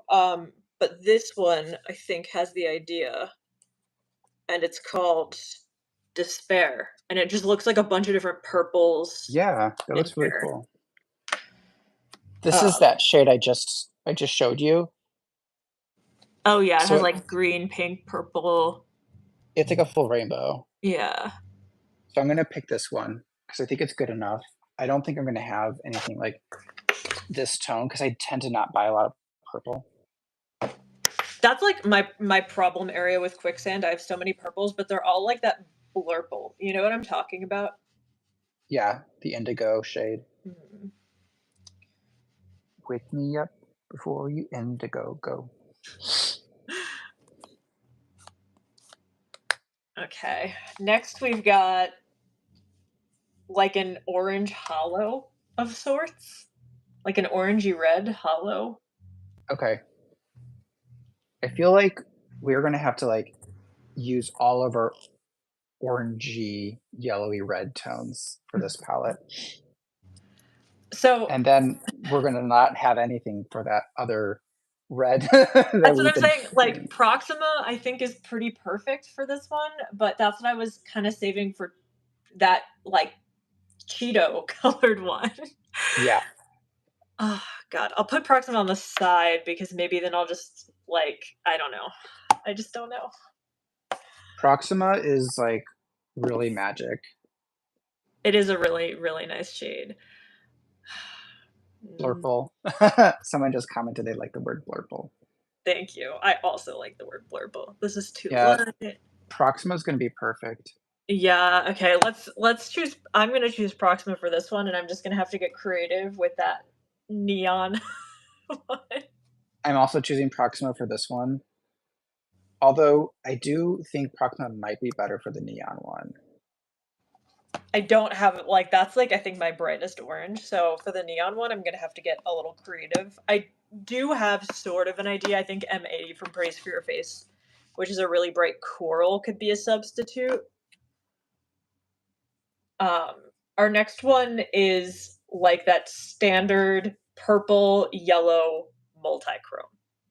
It's like a brighter version of what we pulled one before. Yeah, so it's where are all those Cleona shades? So Lou it needs to have recommended a little some more pink. Lou Sorry, go ahead. recommended some Terra Moons shades. I don't have any of them, but Which ones did she recommend? Venus and Chains. Mm, They yes. said Venus and Chains are Arcturus. Arcturus? Yeah, those are both good ones. This is Venus in Chains.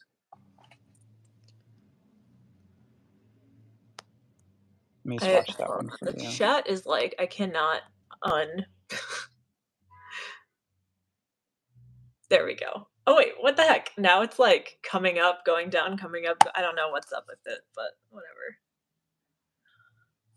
Um, where are all my Cleona shades?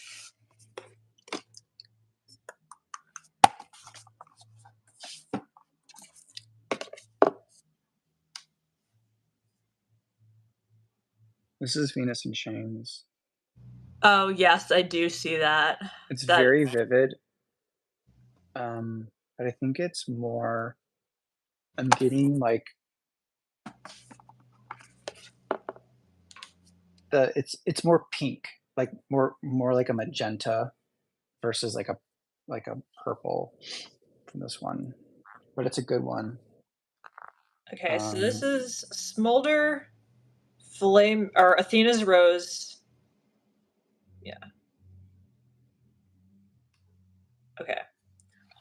So we have Smolder, Athena's Rose, and Flame Blown. I think Athena's Rose is a little too pink. I like the top one. This is Smolder from Does it Cleona. have any yellow to it? Not a ton. When I go like this, like when my hand is like this and I look at it from here, yes. But like straight on, no. So Okay. like, is there a way to like you might have to swatch that one yourself and look at it from the side. Like that's the only way I could.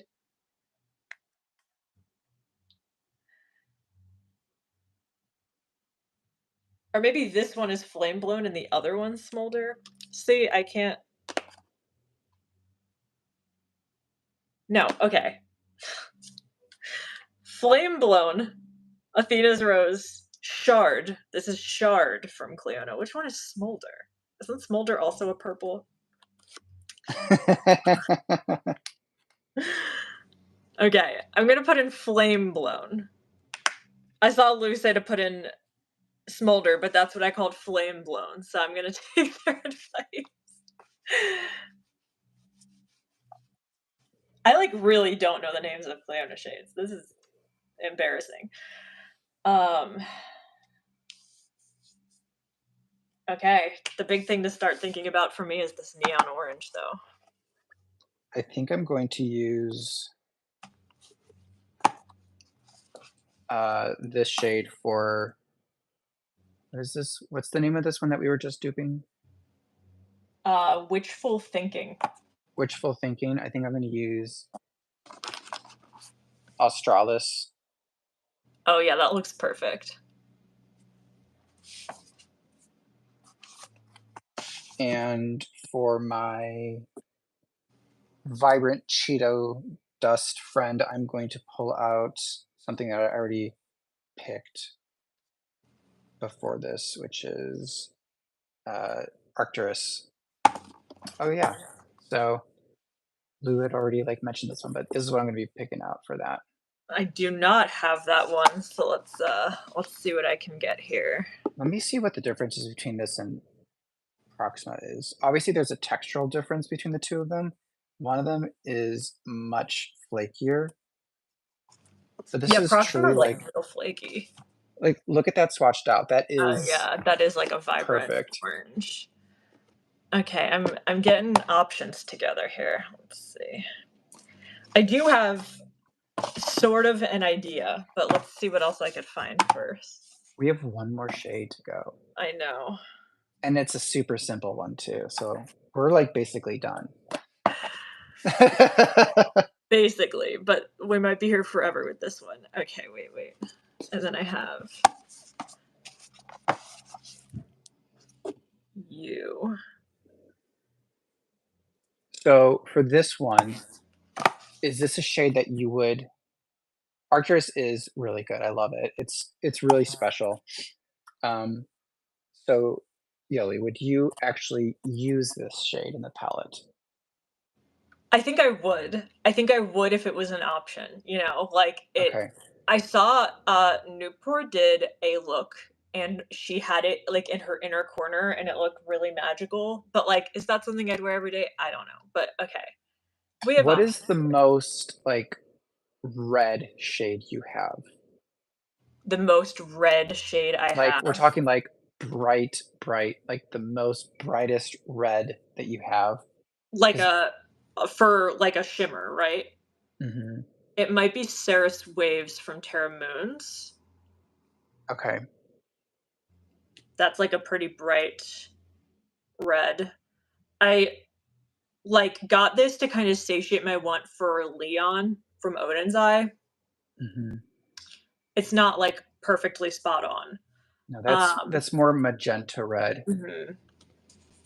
So I'm wondering, like, for this one, would you be willing to let yourself pick 2 shades for this so you can get, like, that bold, hot red and have, like, that, like, bright yellow, orange? Yeah, it might be like a two shader. I didn't consider that. So this was like the thought I had here. This is Dragon's Breath from Pretties for Your Face. It's like red, orange, blah blah blah. I would put this in where Proxima is now, and then put Proxima here. Then I swatched like a bunch of corals and stuff. This is Crimson Eclipse. This is Pack Leader from Menagerie. This is M80 from Pretties for Your Face. This is something about Peach. I can't remember the name from Sydney Grace. This is one of the Cleona shades. I don't know the name for it. So I would take from top down number Yeah, 1 or number 3 to go in place of where you currently have Proxima. Proxima. I think that's the way to go with this. So I think number one with actually, let me swatch one more and comparator here. Oh, this might be better. Okay, so this is Dragon's Breath from Pretties for Your Face, and then this is, what is this one called? Eternal Flame from Mon Professional. They look quite similar, but Yeah, indistinguishable. I feel like I'm at the eye doctor and you're asking me A or B. okay, I'm gonna put in the Pretties for Your Face one, and then I'll move Proxima over. I think that's a good plan. Yeah. Okay, last shade. Which, okay, wait, this makes no sense to me. Wait. How come I'll be able to fit the second row? The top row didn't fit, and then the bottom row fits? How is that? Wait, 1, 2, count them. 1, 2, 3, 4, 5, 6, 7. 1, 2, 3, 4, 5, 6, 7. Yeah, I mean, oh wait, 1, 2, 7. Yeah. Wait, 1, 2, 3, 4, 5, 6, 7. Did I put 8 in the top row? How many are in here? I was gonna say, did you put in too many? Do you have like a dupe in like did you put 2 in for 1? I don't think so. Wait, okay, so we have foliage, harvest moon, corn maze. I put 2 in for corn maze. Someone check the footage. I put 2 in for corn maze. I put in I was gonna say, what? They're like totally I was like, this totally fits the right I picked out this palette because I knew it would fit the right amount. So I put in Mother Pucker and this gold one for corn maze. Oh, that's so funny. Oh my god, wait, which one do I pick now? I'm gonna put in Mother Pucker and put back. I can't even read that on the back of this. It's something from the Temptalia palette. That's why. That's why. That's why. I'm just dumb. I don't have a memory. I have the memory of a goldfish. That's why. Um. Okay, so that goes back. I struggle with ADHD brain, so I'm like, "Yes, memory, what is that? Who is she?" The people watching this are like, "Oh, good, pure chaos." Okay, That's you need to name this stream when it's pure done. chaos. Yeah, pure chaos as we attempt to dupe this palette. Also, I'm unhappy with the shade that I picked for, uh what is it? What's the one before wishful thinking? I can't read it. Uh, Bougie. okay, That's yeah, what I'm you put unhappy with Proxima that. in for, right? Yeah, and I don't want it there. I'm unhappy with that. I don't think it belongs. So I'm gonna pick a different shade, and I'm just looking for that now. I think I'm going to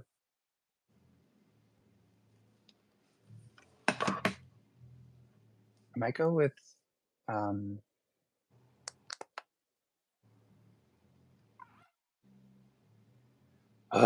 this is hard. I know this is a tough palette. They did a good job then, didn't they? Yeah. I almost bought it, but I can't afford it, so I did not buy it. I'm proud of myself for not buying it. I have just been, like, telling myself through this whole no buy, like, "You don't have to buy it now." Like, it's I don't know if this palette is limited edition, you know what I mean? So it's like, I could buy it later, I could buy it later, and then by the time it's later, I might not even want it anymore because 'cause it'll be, like, the spring, right? And then I'll be like, Mhm. "Oh, that's a fall palette, who needs that?" You know? Yeah. So Although I will say, I feel like I gravitate to fall colors all year round. Like, interesting. I'm making custom palettes for myself in spring that are like fall tones. Like, I don't subscribe to like wearing specific tones in different times of the year. I just don't think that is something that works for me. Because if I want it, I want to give myself permission to have it. Okay, I found what I'm going to put in there. It's a shade called Sparks by Gleminatrix. It was part of their like Woodfire collection. So Oh, yeah. Like a it's ready. very, yeah. I think this one is closer than Proxima. Proxima for me is a little more peachy, and also it's a little thinner. And I like the body on this one better. It's not flaky. So I think that's everything. Let's put these all together. Okay, our last one is. Am I reading Oh this wait, right? we still have We one have, more. yes, forage. Am I reading that right? Forage? Forage? Forage? Is that a word? I'm gonna forage for berries. Oh, why? Wait, why does it not sound like a word when I read it? And then you said that, and I was like, Yelly, you are so dumb. I think it's the A. Maybe you never thought about how it. Well, haven't we all like we've all read words in our head, and then like when we have to say it out loud, we sound like, what is this even? Forage. So I already have that one picked out. Okay. Honestly, it's so easy. It's like find your favorite gold. It's like find your favorite standard gold. Like there's nothing honestly very special about this one except it's just a sparkly gold. So if you have like a a gold of the Divina moonscapes, like that would be a good time to use it. If you have True. Moonbeam, like I do. you could pull I out Moonbeam for this. I pulled a Just few from. So this is Celesta from Davina, Explosive mhm. from Pretties for Your Face. What is this one? This is also from Davina. I think this is Sweetie Sunbeam, but I didn't even Ooh, consider corrosion. What a good shade. I love corrosion. Corrosion. Don't think I know that. Also, Chalice uh from Cleona. This is Chalice. It is one of their glitters, I think. I have That's a hybrid. I have almost no Cleona shades. I think 8. Let's see what we got here. Here we go. Okay, so yeah, so from Cleona I have 11 shades from Cleona. So some of them are in the palette right now, obviously, but Yeah. that's like I have like two, like not even 2 full rows of Cleona. Um, okay, let's see. Moonbeam. Moonbeam just isn't going to be yellow. It's more like a soft finish, but it has all that sparkle. So this is Sunbeam Citrine from Quicksand. Oh, I love that one. Pick that Yeah. one. I think. Where did From I put which brand? Quicksand Cosmetics. Okay. I feel like if I was to give myself permission to start buying from another brand, it would be Quicksand. But That's like that's like my big collection. Here are my Quicksand shadows. yeah, I can't give myself permission to start a new brand because I'm a completionist when it comes to that kind of stuff. So I'm like, that's how I stop myself from buying anything new. Is like, Steven, you can't buy anything new because then you're gonna have to just keep going. Yeah, what got me, I think, in the first place to start buying from them, honestly, is that the owner Christy had reached out and asked if she could send me some shades to try before they opened, and then I was like, Mm, I have to catch them all. But okay, here are palettes. We did it. yeah, we did it. I think Uh, we could put up swatches this week, maybe, and yeah, then everyone could see what we built here, our masterpieces. I'm thinking I'm really happy with them. I'm looking at the big overall palette from who doesn't ship to Canada? Oh, maybe quicksand. Oh, okay. Um, if I was to change any of them, it would be this one. I want that to be more orange than it is right now, so I might switch this one out before I do my swatches. What about you? If I were to change one, it would be, I think, Proxima. I would put Proxima back where it was and then put something else here. But like I don't have anything else to put there. Yeah, But these two to my and I know that this has a different shift, but to my eye, they look very similar, right? Like these just look very similar.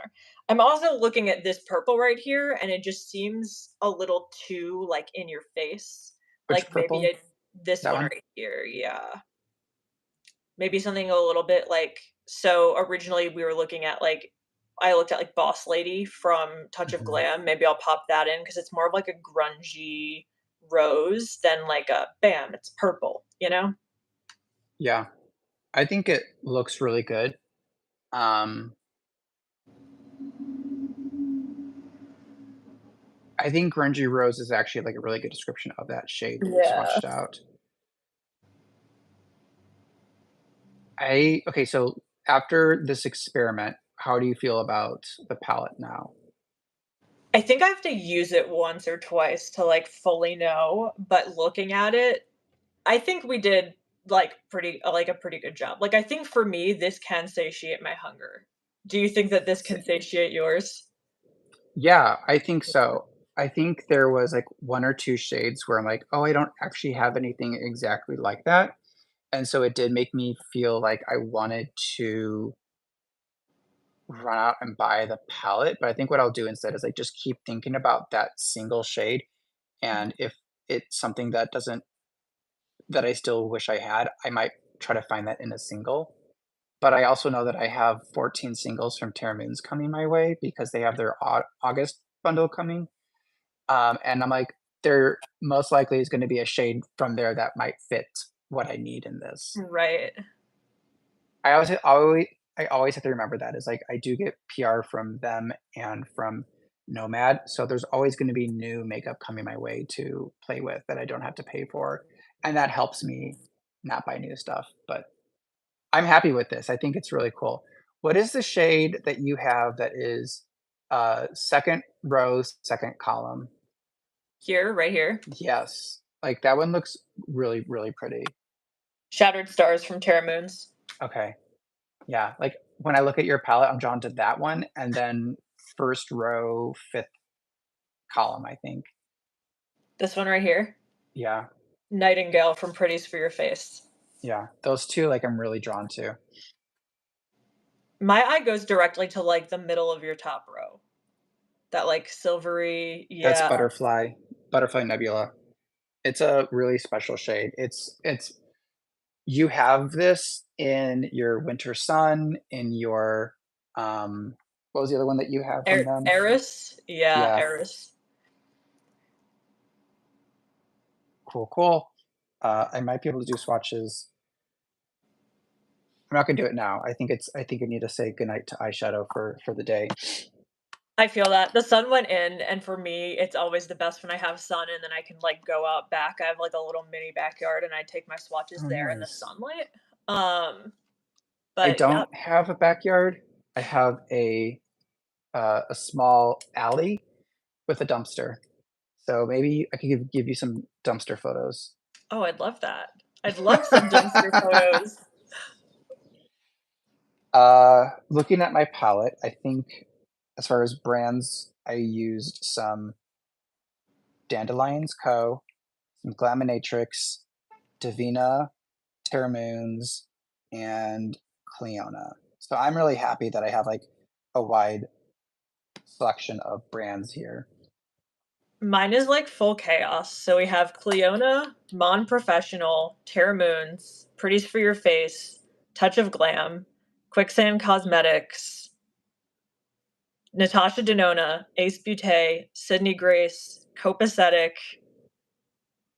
That's You really it. have, yeah, you have a lot. That's no, I love that because it's like you're going to be able to. help more people find shades that possibly they can they can reach. And I like that we have, I think, like 1 or 2 of ours are exactly the same, but then Mhm. we have some that are, like, very different, so that'll be really cool. I'm really excited to share these swatches, so Me I'll too, let I'm you know when excited I'm to done with swatch it them. out. Perfect. Okay, well, Yeah. thanks for duping with me today. I love that Yeah. you wanted to do this. Let's do it again. We should do Let's this do it again. again, and we'll pick a smaller palette. Oh my god, yeah.